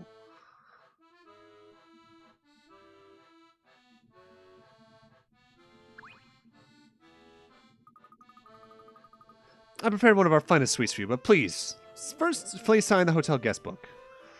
Okay.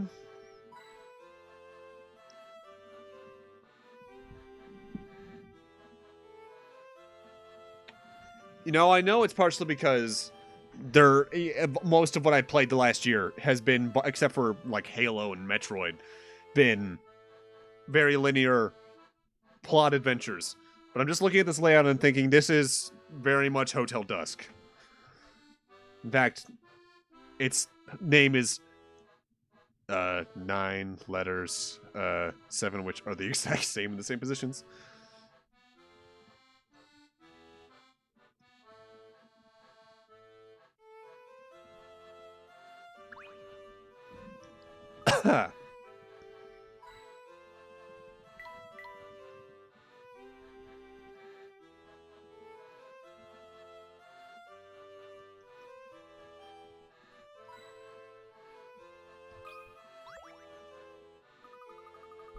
Do I have a plan? I plan to play after Layton. Once I finish the Layton games, I'm still unsure on where I'm gonna place the Ace Attorney crossover in the middle of all this, because from what I know, none of the characters from the prequel trilogy that has games 4 through 6 appear. But I haven't played the game, so I don't know that for a fact. And I don't think my Layton fan friend has either. So I'm not certain if I'm going to be playing it after this or 3 games from now. And after that, I'm probably still going to just wrap up the series so I do for Layton what I did for Ace Attorney. But after Layton's done, I don't know. That might be when we break into some... Because these are much shorter games than Ace Attorney. That's probably when I'm going to break into, like, some of the other viewer suggestions we've done so far. Like, I want to do Persona at some point. I want to do Yakuza 0. There's ideas, but none of which very concrete in preparation, so to speak. Oh, goodness me, hello. You'll have to forgive me, I didn't even see you two come in. Welcome to Hotel Duke, home of exemplary service and the world's best breakfast. I am Margaret, the hotel manager. Should you need anything, please don't hesitate to let us know. Thanks, but what about lunch and dinner? Aren't those the world's best as well? It seems we have a little gourmand here. Rest easy, young man. For lunch, we offer sandwiches on fresh-baked, pillowy soft bread. If you enjoy a good roast, I suggest you order in for dinner, as ours is the best in the city. You know, Professor, I've changed my mind. I quite like this place. Let's stay here. Yes, our sandwiches tend to have that effect on people. Now, if I could just... Oh, dear. What's wrong? I've got 4 pens here, but I think only one of them has any ink in it.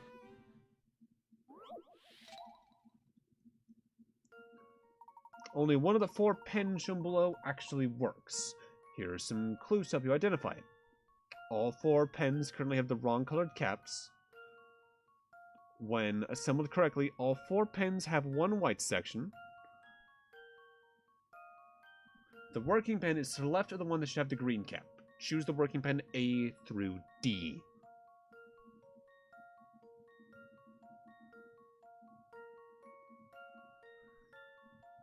Okay.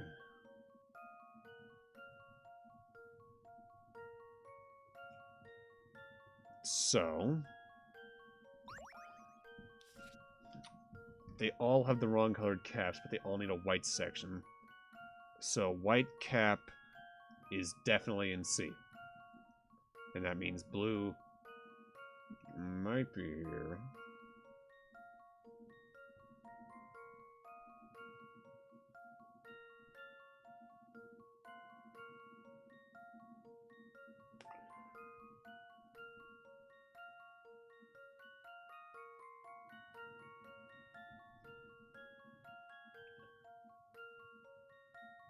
The question is it a simple swap for these 2 and then a simple swap for these 2?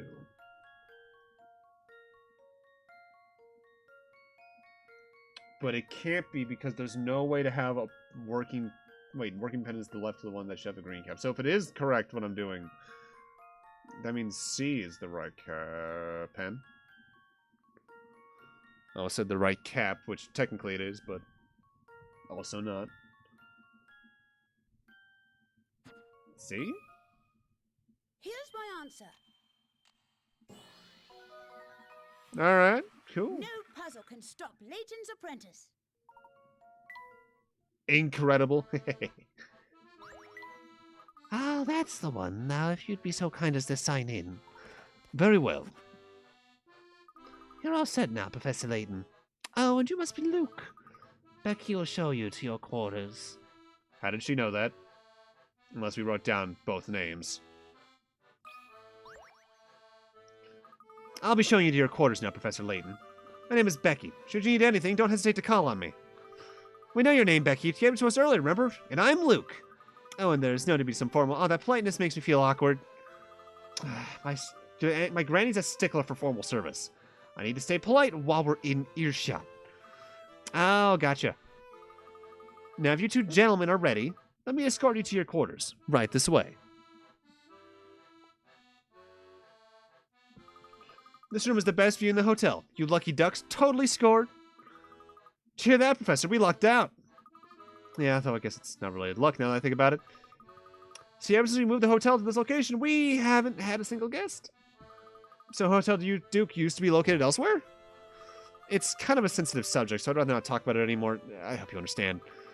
Say, it was really something the way you solved that puzzle my granny threw at you. Yeah, I'm pretty big on puzzles. Me too. Tell you what, solve a puzzle for me and I'll tell you two how to get to the railway station.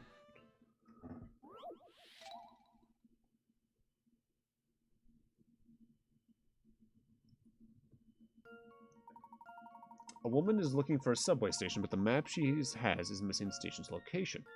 However, the map does have one hint written on the back. To get to the flower shop from the subway station, mimic the path that students take from the school to the library. The smaller squares of the buildings, the pencil icon denotes the school, while the book icon denotes the library.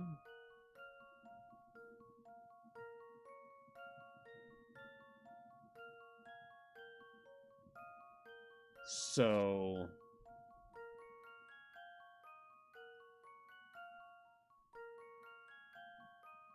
that's the path I would take to get to it. But you could also go this way or anything in between. Still, those are the rough paths. So to get to the flower shop from the subway station.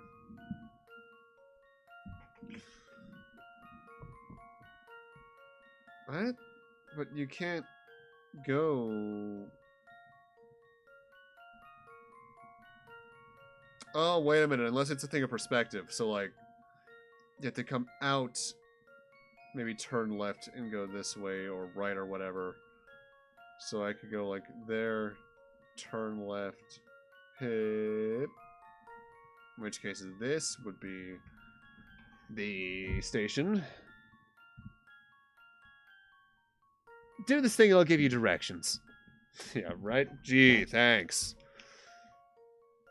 Car too bumpy to type. Good band there. I used to be able to play video games and shit in the car, no problem on long car trips. Like whenever we visit my grandmother's family, that's like a 6-hour drive. But I used to be able to play games along it. Like I remember playing the Mega Man Zero games a lot as a kid, doing that, Battle Network, Star Force, all sorts of games. I remember a couple times just doing stuff on my laptop, like reading. But as I've gotten older, I genuinely cannot do that anymore. I get all like funky in the stomach. It's bad. Still, if I'm reading this correctly, this should be the railway station. Here's my answer. No puzzle can stop Layton's apprentice. Yeah, exactly. It makes me motion sick.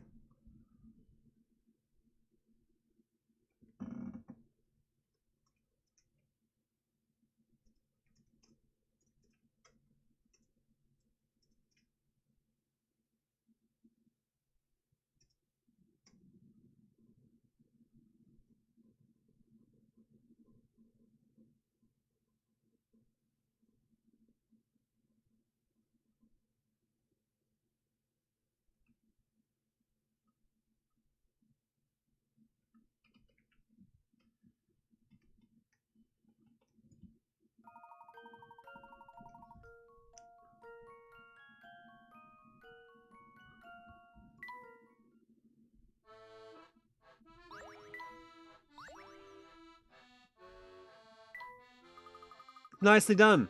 So you're trying to get to the Underground Railway, right? Not too far. Just keep going east once you leave the hotel. Soon you'll pop out on the Flatstone Street, head north, and the station will be on your right. Thanks, Becky. I think we can manage from here. But wait, one more thing. What's that? It's a bit of a detour, but you should head through the arcade north if you're on your way out. There's a restaurant there that's just scrumptious. Of course, it's not as delicious as the fare we serve here, but it's good, you know? The arcade, you mean that area to the west of the hotel? We walked by last time, there was a little odd boy blocking the way north. Oh, I must be talking about Max. He pretty much does whatever I tell him to do. So just let him know that Becky sent you and he'll let you right through. Good to know. Well, we might as well go through the arcade and see a bit more of the area. Let the hydration flow. Hey, Virus! How you doing, homie?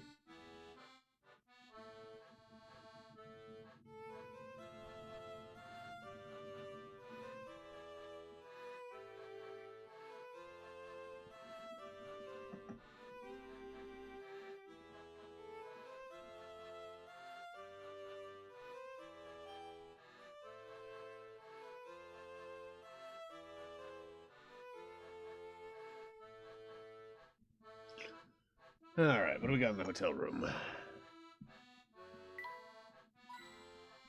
Always something in the pillow.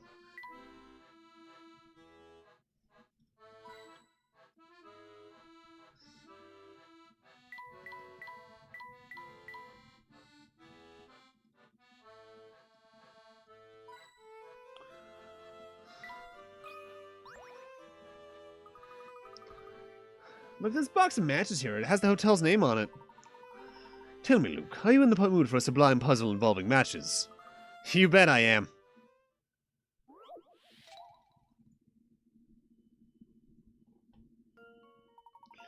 Two people shown below are talking about how many boxes of matches there are. The person on top, A, is looking down from below. The person from below, B, is looking at them from one side. At most, how many boxes are there? Alright, but which side are you looking at them from?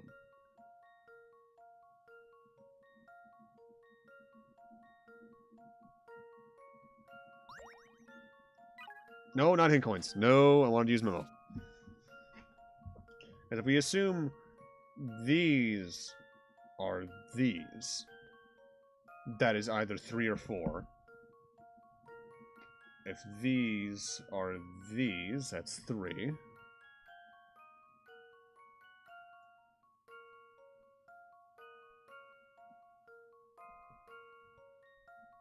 Similarly, these could be anywhere between 5 to 9. And if these are these,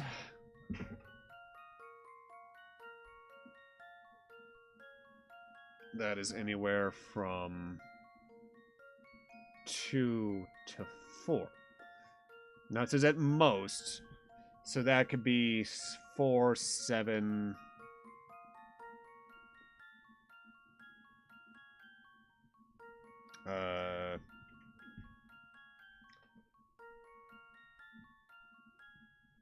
Math has shut down my brain immediately. 4, 7, 16, 20.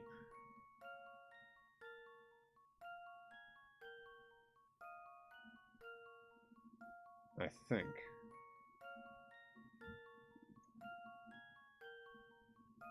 Yeah, like 20 would work. But just in case, let's look at this also from a different perspective, now that I have different colored inks I can work with. If, say, we're looking at it from this perspective, like these two are these two, that could be anywhere, if we're going at most, so that could be 6. This is 3. These are 2. And this is 8. And that is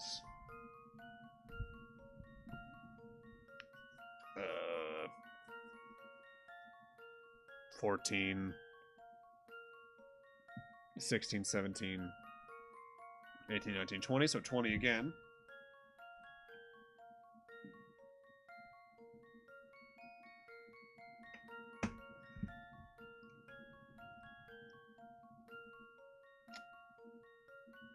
Alright, so...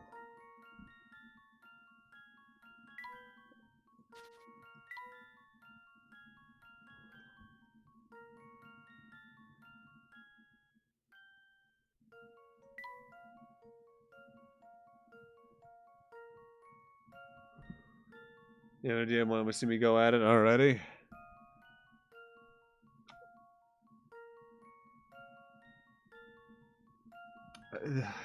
You're saying that makes me think of a potential idea too, where if it's at most, we could also be including theoreticals, but I don't want to think about that.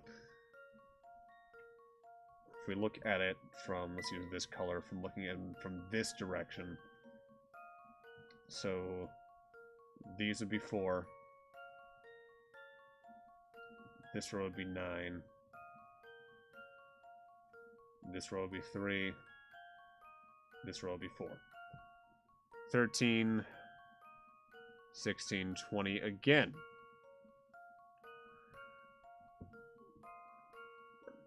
Alright, so let's erase those.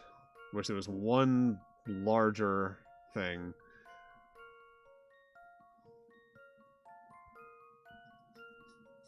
Actually, I should do red so it's more visible. Alright, and finally from up top, like that. In which case, these would be this row, I believe.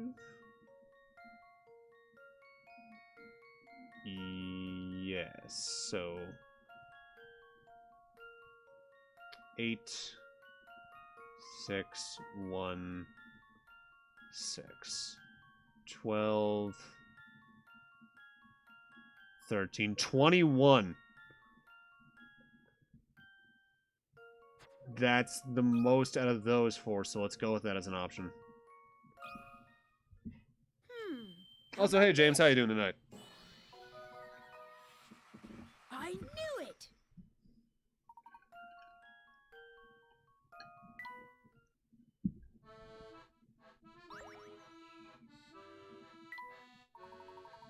You got it, my boy. I must say, I'm quite impressed with you. Thanks!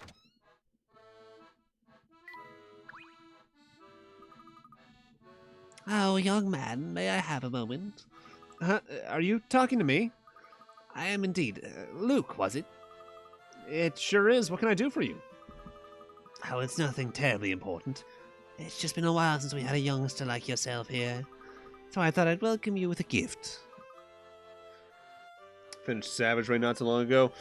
Like, all 4 tiers, or just, like, tier 1? Or, not all 4 tiers. All 4 individual raids? Like, the whole tier, or just, like, 1 or 2? A present? For me? That's right. From what I hear, these are all the rage with local children. Then beat the first one, but he made amazing progress about 3/4 of the way through. Damn, hell yeah. I heard from Anthem that it looks like P1S isn't too... Like, it's harder, but the mechanics aren't too much more, like, surprising. It's just the old stuff, but more.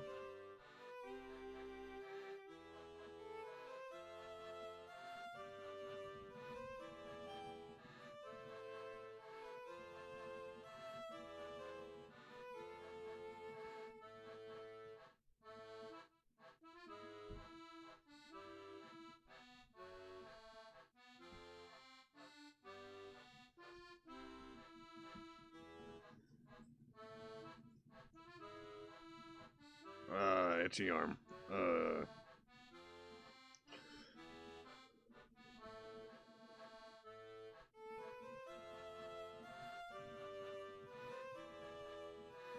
Yeah.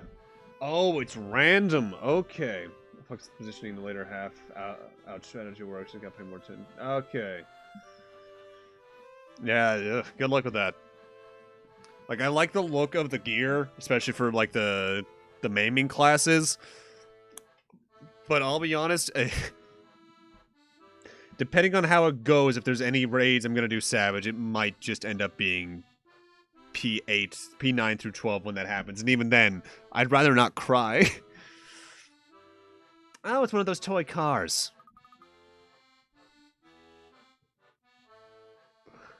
Do you have one too, Becky?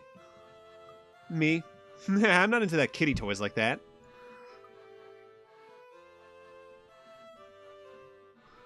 Oh. I mean, that's not that there's anything the matter with having an interest in toys. Actually, the car is a perfect toy for a boy your age, so have fun with it. Sure, I'll try to anyhow. Don't look so glum, Luke. Collecting miniature cars is a perfectly respectable hobby for a gentleman.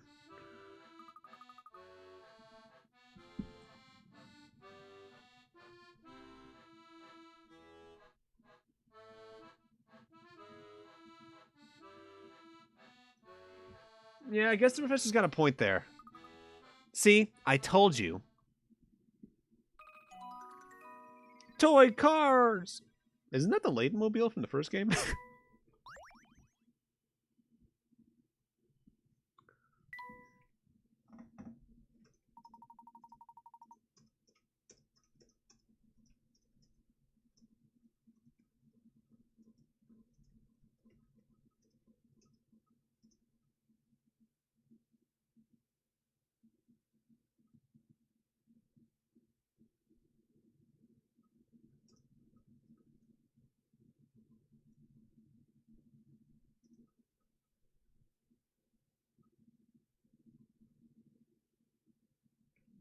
There went your signal. Ah, goodbye, Kaito. We'll miss you.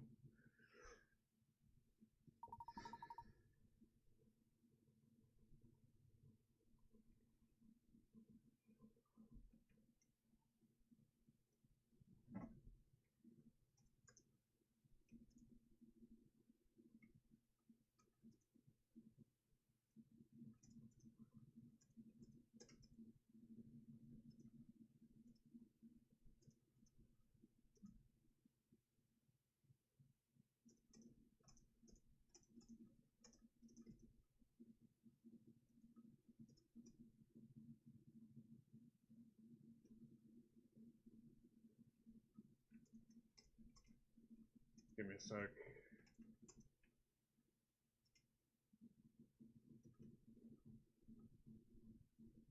And it came back, lost at the car sickness reading. Ah, yeah, been there. Ugh. Should beat it on Thursday. Hell yeah. I believe in you guys.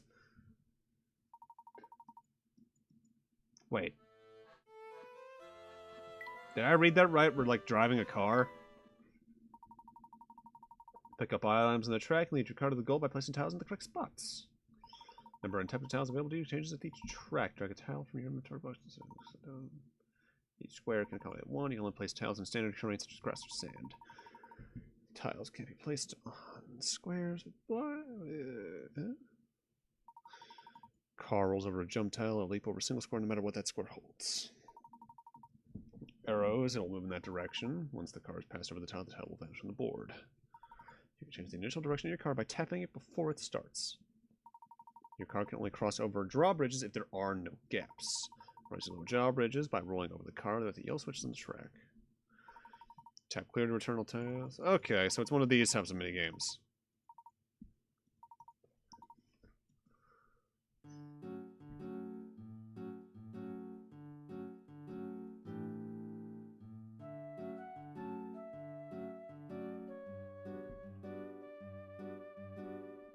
Ooh. I dig this music.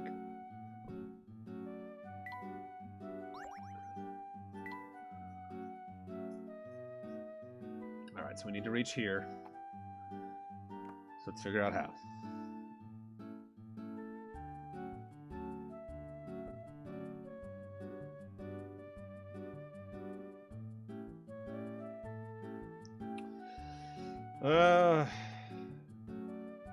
I wish I had a memo system, because I could make it go left, then up. Wait, I only have 1, 2, 3, 4, 5, 6, 7 direction changes, no jumps. So I went up, then left. 3, 4, 5, 6. That won't work. I'm gonna need to change how I'm facing the start. So if I say start facing up, then like go left, go down, right. Can't place it on where the flags are. But I could go like up, left, up, right. That might work, actually. Especially because I only have the one down.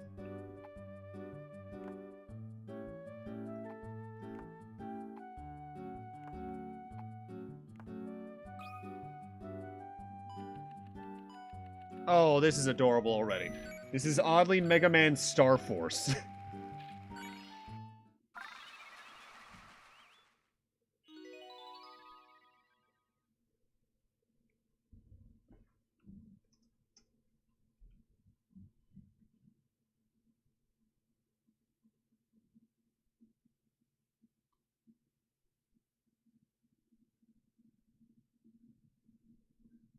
Give me a second, I need to chat to send something.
Alright, yeah. Okay, we're good, okay.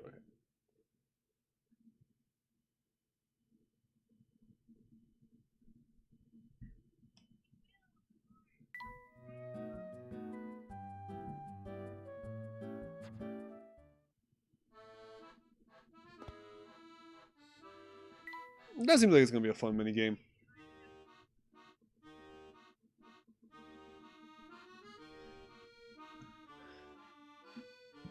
Alright, so tell me to head to the arcade to the left.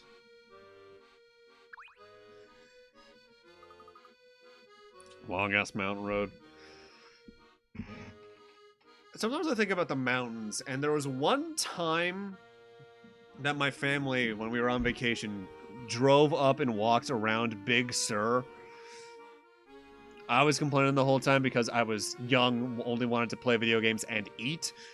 Whereas nowadays I'd probably be like genuinely enjoying that. Like when we went when we went to Western Mass, we went on some trail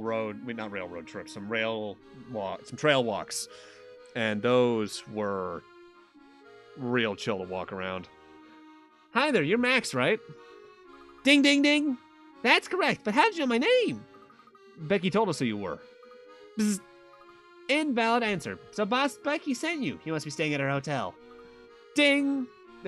Yes, we are. Tell me, is the arcade back to that arch? And does the arcade lead to the station?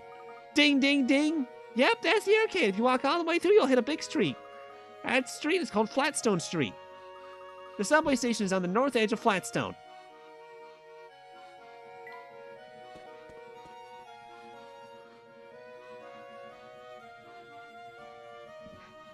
I forget when we went to Big Sur. That would have been... That was before 2010, so that may have been like 2007, 2008. I have a good way to potentially check. When was Custom Robo Arena released? Because it was after that. So it was after 2006, but it was before I was in middle school, or at least late middle school. So I was, yeah, it had to be like between 2007 and 2009. The big way I remember what year trips happened is what I was doing or listening or playing at the time. Like, I went to Tucson, Arizona once with my business on a business trip with my dad. I was playing Pokemon Platinum, I think it was, and I was listening to Life is a Highway from the Cars soundtrack on loop because I was a Disney kid. But then later, I distinctly remember what year I first went to Disney, because while I was at Disney, we went to Planet Hollywood, and that's how we learned Michael Jackson had died. So I want to say it was between those two trips, maybe. You DM me, don't worry about responding till after stream.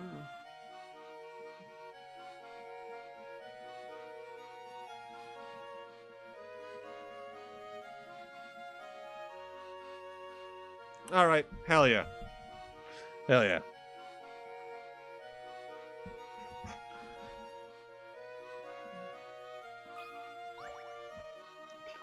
What do you think you're looking at, shorty? No, hello, sir, didn't we just see you out in front of the hotel? What hotel? I've been posted here all day. Not that it's any of your business. I'd sneak off if I could, but if Bostro found out, he'd have my head. Yikes! I thought you were somebody else. Have a good day. Not so fast, kid. You're the one who wanted to talk, so no running out on me. Standing around all day hasn't exactly been a thrill ride. Let me bounce a puzzle off you.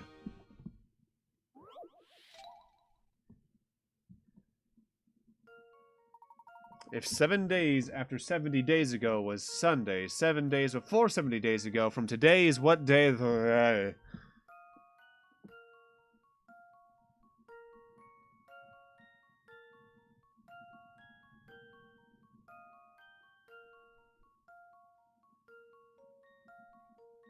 Uh... 77 days. And 63 days.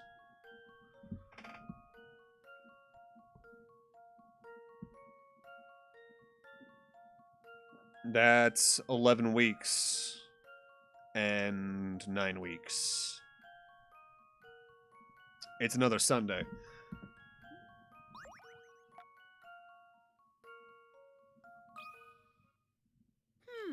How about this? No puzzle. Got some minis to paint, so you're gonna do that soon. Got a cool silver and royal purple with old. Yo, nice. Let me see if I can get a picture of what I've been working on recently.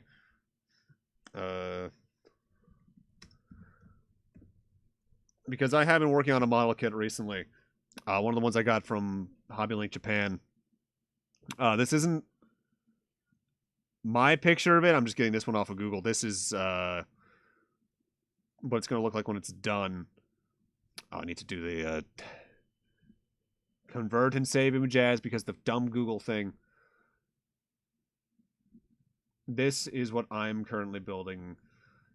This is the Modroid from Good Smile Dyna Xenon.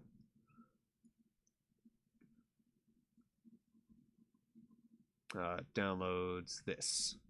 Been building this thing. It's made up of 4 individual segments. The torso is this D-Rex dude, which you can see the top of the lizard part of, like, right above the face. There's a plane, which makes up the chest piece and the wings, the legs and the arm. Then there's the legs, which are like this weird submarine thing, and the arms are a car thing. I have the dinosaur, the car, and the plane done. I have, like... Oh, wait, I can crop to show exactly where I am. I have, like, this part done of this leg. It's really cool so far. I'm really digging it. It's quite a different build type than, like, a Gundam model is in my experience, but I'm really liking it. And the cool thing is... Yeah, it's technically 4 individual figures as well, but there's another combination you can do with the 4 of them that turns it into just a straight-up dragon. I need to watch through, admittedly, most of SSSS Gridman as well, but then Dyna Xenon, because the animation they have for the mech is phenomenal. Self a whole arm to build in your perfect grade unicorn. I need to get a goddamn perfect grade. Like, the Exia is the obvious one for me because I just love Gundam 00, but the perfect grade Unleashed new RX-782 just looks so good. And, oh, but it's the money. The money.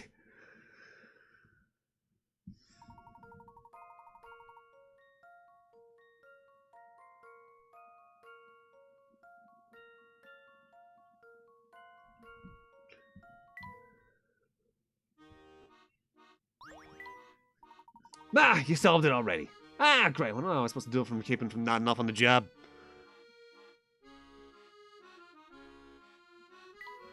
Wait. Well, first off, I know I can enter that.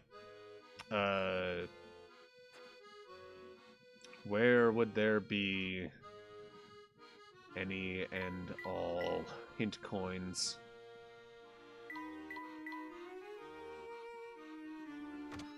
Oh, well, guess I'm going into the restaurant. I would rather check for the hint coins first. Oh, there's one.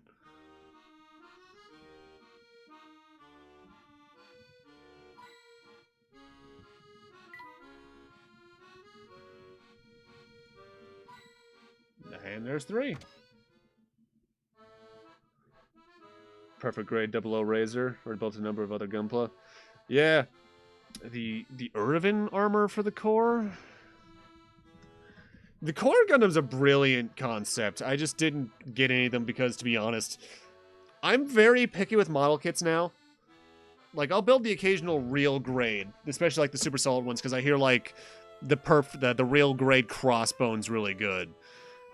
And as is the unicorn real grade, but I'm a master grade fan by and large. Like, I look up at the shelf above me, which is where I have most of my model kits that I have on display. I see the Figure-Rise Cinema, Woodian Buzz Lightyear, the Master Grade 00 Quanta, Master Grade 2.0 Zeta, Exia, F91 2.0, GM Sniper 1, GM Sniper 2, GM Sniper Custom over there, Gundam Mach 2, High Res God Gundam, and then the Master Grades, barring the Spiegel from G Gundam, Mega Man X. Up there is Zero, the really heavy-legged Master Grade Unicorn, and the, I think, 3.0 Master Grade RX-782.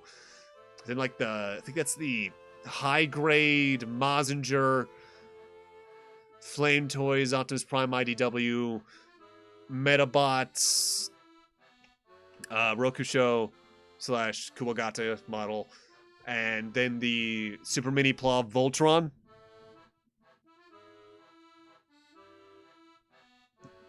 The thing I like about the core Gundam, and I hope it gets a Master Grade because of this, I love how its look is normally. It's a great concept just in terms of like the toy aspect of it all, but I love how it looks without the armor. It's adorable. Sorry to disappoint, friend, but we're not open yet. Didn't you see the sandwich board out front? It should have said as much. The sign seems to indicate that you were open. It's no trouble, though. That Max is such a space cadet. I can't tell you how many times I've told that boy to change the sign on his way out. Sorry for the inconvenience. Would you like to have a seat and wait? We'll be ready before too long. In that case, I'll have to come back later. We're in a bit of a rush right now, you see. Just as well, really. I've got a mess in my hands that needs attention right now. Oh yeah, the Liger Zero. I need to build a Zoids kit at some point, because the Kotobukiya kits I've built are really cool. Like, I have the classic Mega Man and the Proto Man, of course. But I have, like, the X, the Zero, and I've been trying to get the various X armors. Like, second armor, fourth armor, and max armor, just so I can have all the major Mega Man X kits. I want them to do an Axel. Because Axel is a nerd, and I need him. And also I want a Sigma, even though he'd be absolutely fucking huge if they're all in scale. What seems to be the problem? He said, oh, to the back entrance. The wife said a new code to the lock and she went out. She left me a note explaining the new code, but I can't figure out what she's trying to tell me. That is quite the predicament.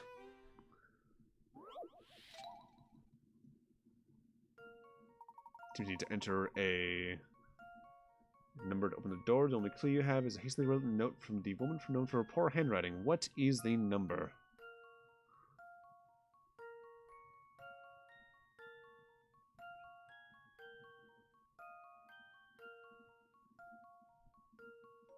RHB?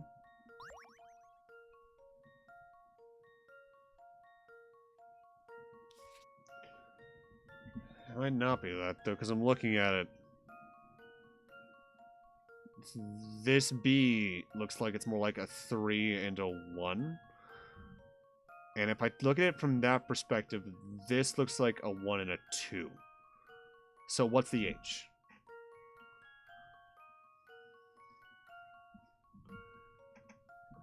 It could be like 1 minus 1, so 121 minus 113?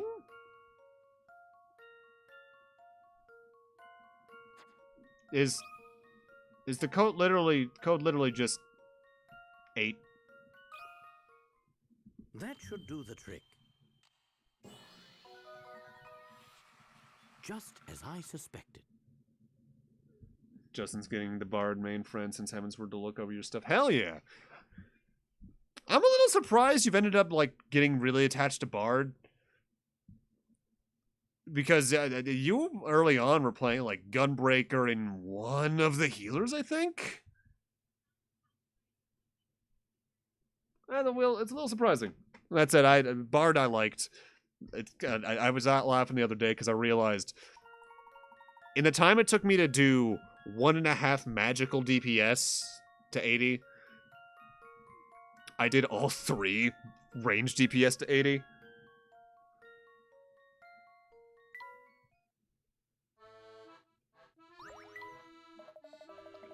Phew.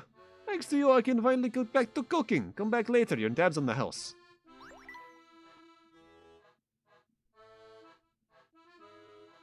Alright.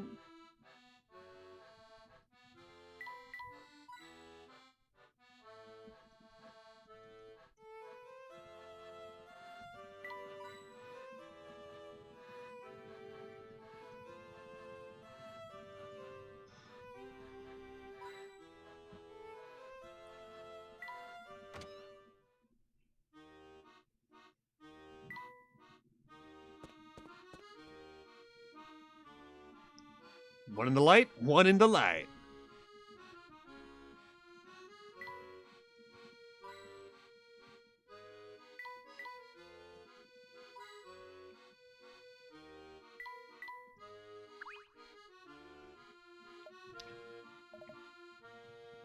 Say, did you two see that no good Nick skulking around here earlier? Yes, why do you ask? Just thought I'd give you a word of advice. His entire gang is bad news. They call themselves the Family, and they monitor everything people get up to around these parts. Who exactly are you talking about? I'm sure you've seen them. They all dress the same, with the long black coats and black hats. Oh, don't even try to be a hero. Bravery will only get you in the worst kind of trouble. But why don't the police do something about them? Police? Well, there's what I haven't heard in a while. I haven't seen police on these streets in years. Nowadays, it seems like the Family makes the law.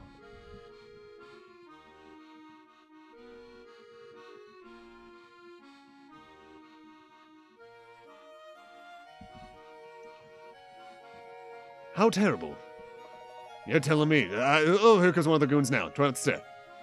Sir, would you mind if I look at that paper you're holding? Well, I'm kind of busy hiding behind it right now, but sure, knock yourself out. No, that can't be. Garfield's no longer on the funny pages! Oh, the future is terrible. Professor, look at the date on this paper.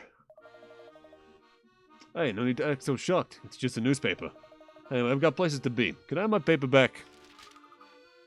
Oh, yeah, of course. Thanks. I didn't misread the date on the paper, did I? I don't think so, Luke. It was dated 10 years in the future. So maybe the reason why nothing looks familiar is because we're in a London 10 years from our own. Perhaps, though I think the matter deserves more investigation. Whoever wrote that last letter assured us that we'd find proof of our time travel at Green Hospital. Let's make our way over there without further delay. Well, that was the fastest we've solved a mystery yet, I think. I think there was one that you solved pretty quickly in the second game, now that I think about it. But who knows? It's been a while. I don't know why I'm going into this voice. Banana peel. Some litterbug dropped a banana peel over here. How disgusting! Oh, what a dreadfully uncouth behavior. Luke, do the gentlemanly thing and pick it up, would you? You got it, Professor. Oh, and while you're doing that, here's a puzzle to make the chore go by faster. I feel that'll only make it take longer, because now you have to think.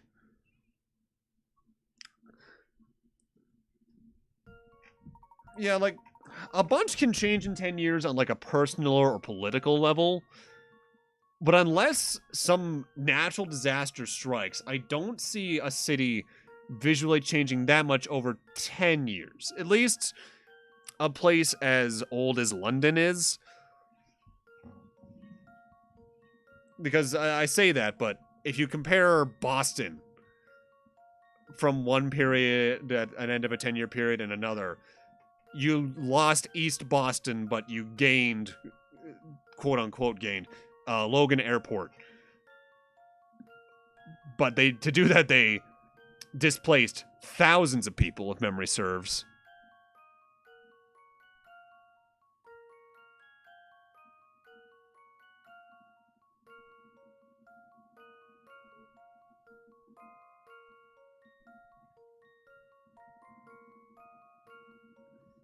My what, Ash? What are you doing tonight? How goes the puzzles? Pretty well so far. Make your way from the start to the goal, but be wary of banana peels. Whenever you step on one, you'll slide without stopping until you hit a wall. Can you find a way through these slippery streets? Tap the red arrows to move.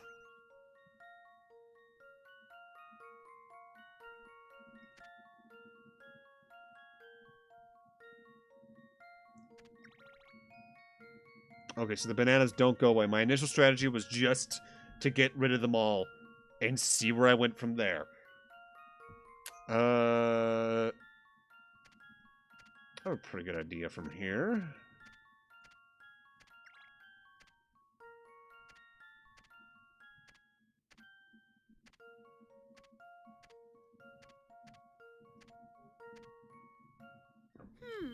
How about Let the this? hydration flow. Phew, that's a relief. Thank you, Volt. Oh, yeah, that's true. Like 10 years ago, like LCDs were only just becoming somewhat feasible on a mass market. Like, I have lived in this room for about 10 years now. And in that span, it has had 3 TVs, but one of them was at the end of its rope when I moved into this room. Because this used to be my brother's room. We had a giant RCA television that they got when we lived down in Florida, I think. So they would have gotten it in like 95, 96.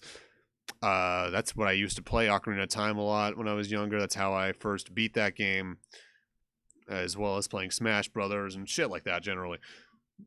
But then we got, I think, like a Sony or a Vizio that was decent for my high school and college career. And last year, I think it was around my birthday, I got a newer TV that's 4K compatible and all that shit for when I get a PS5. Wish it was an OLED, but OLEDs are ungodly expensive at the moment still. Maybe someday. Maybe someday.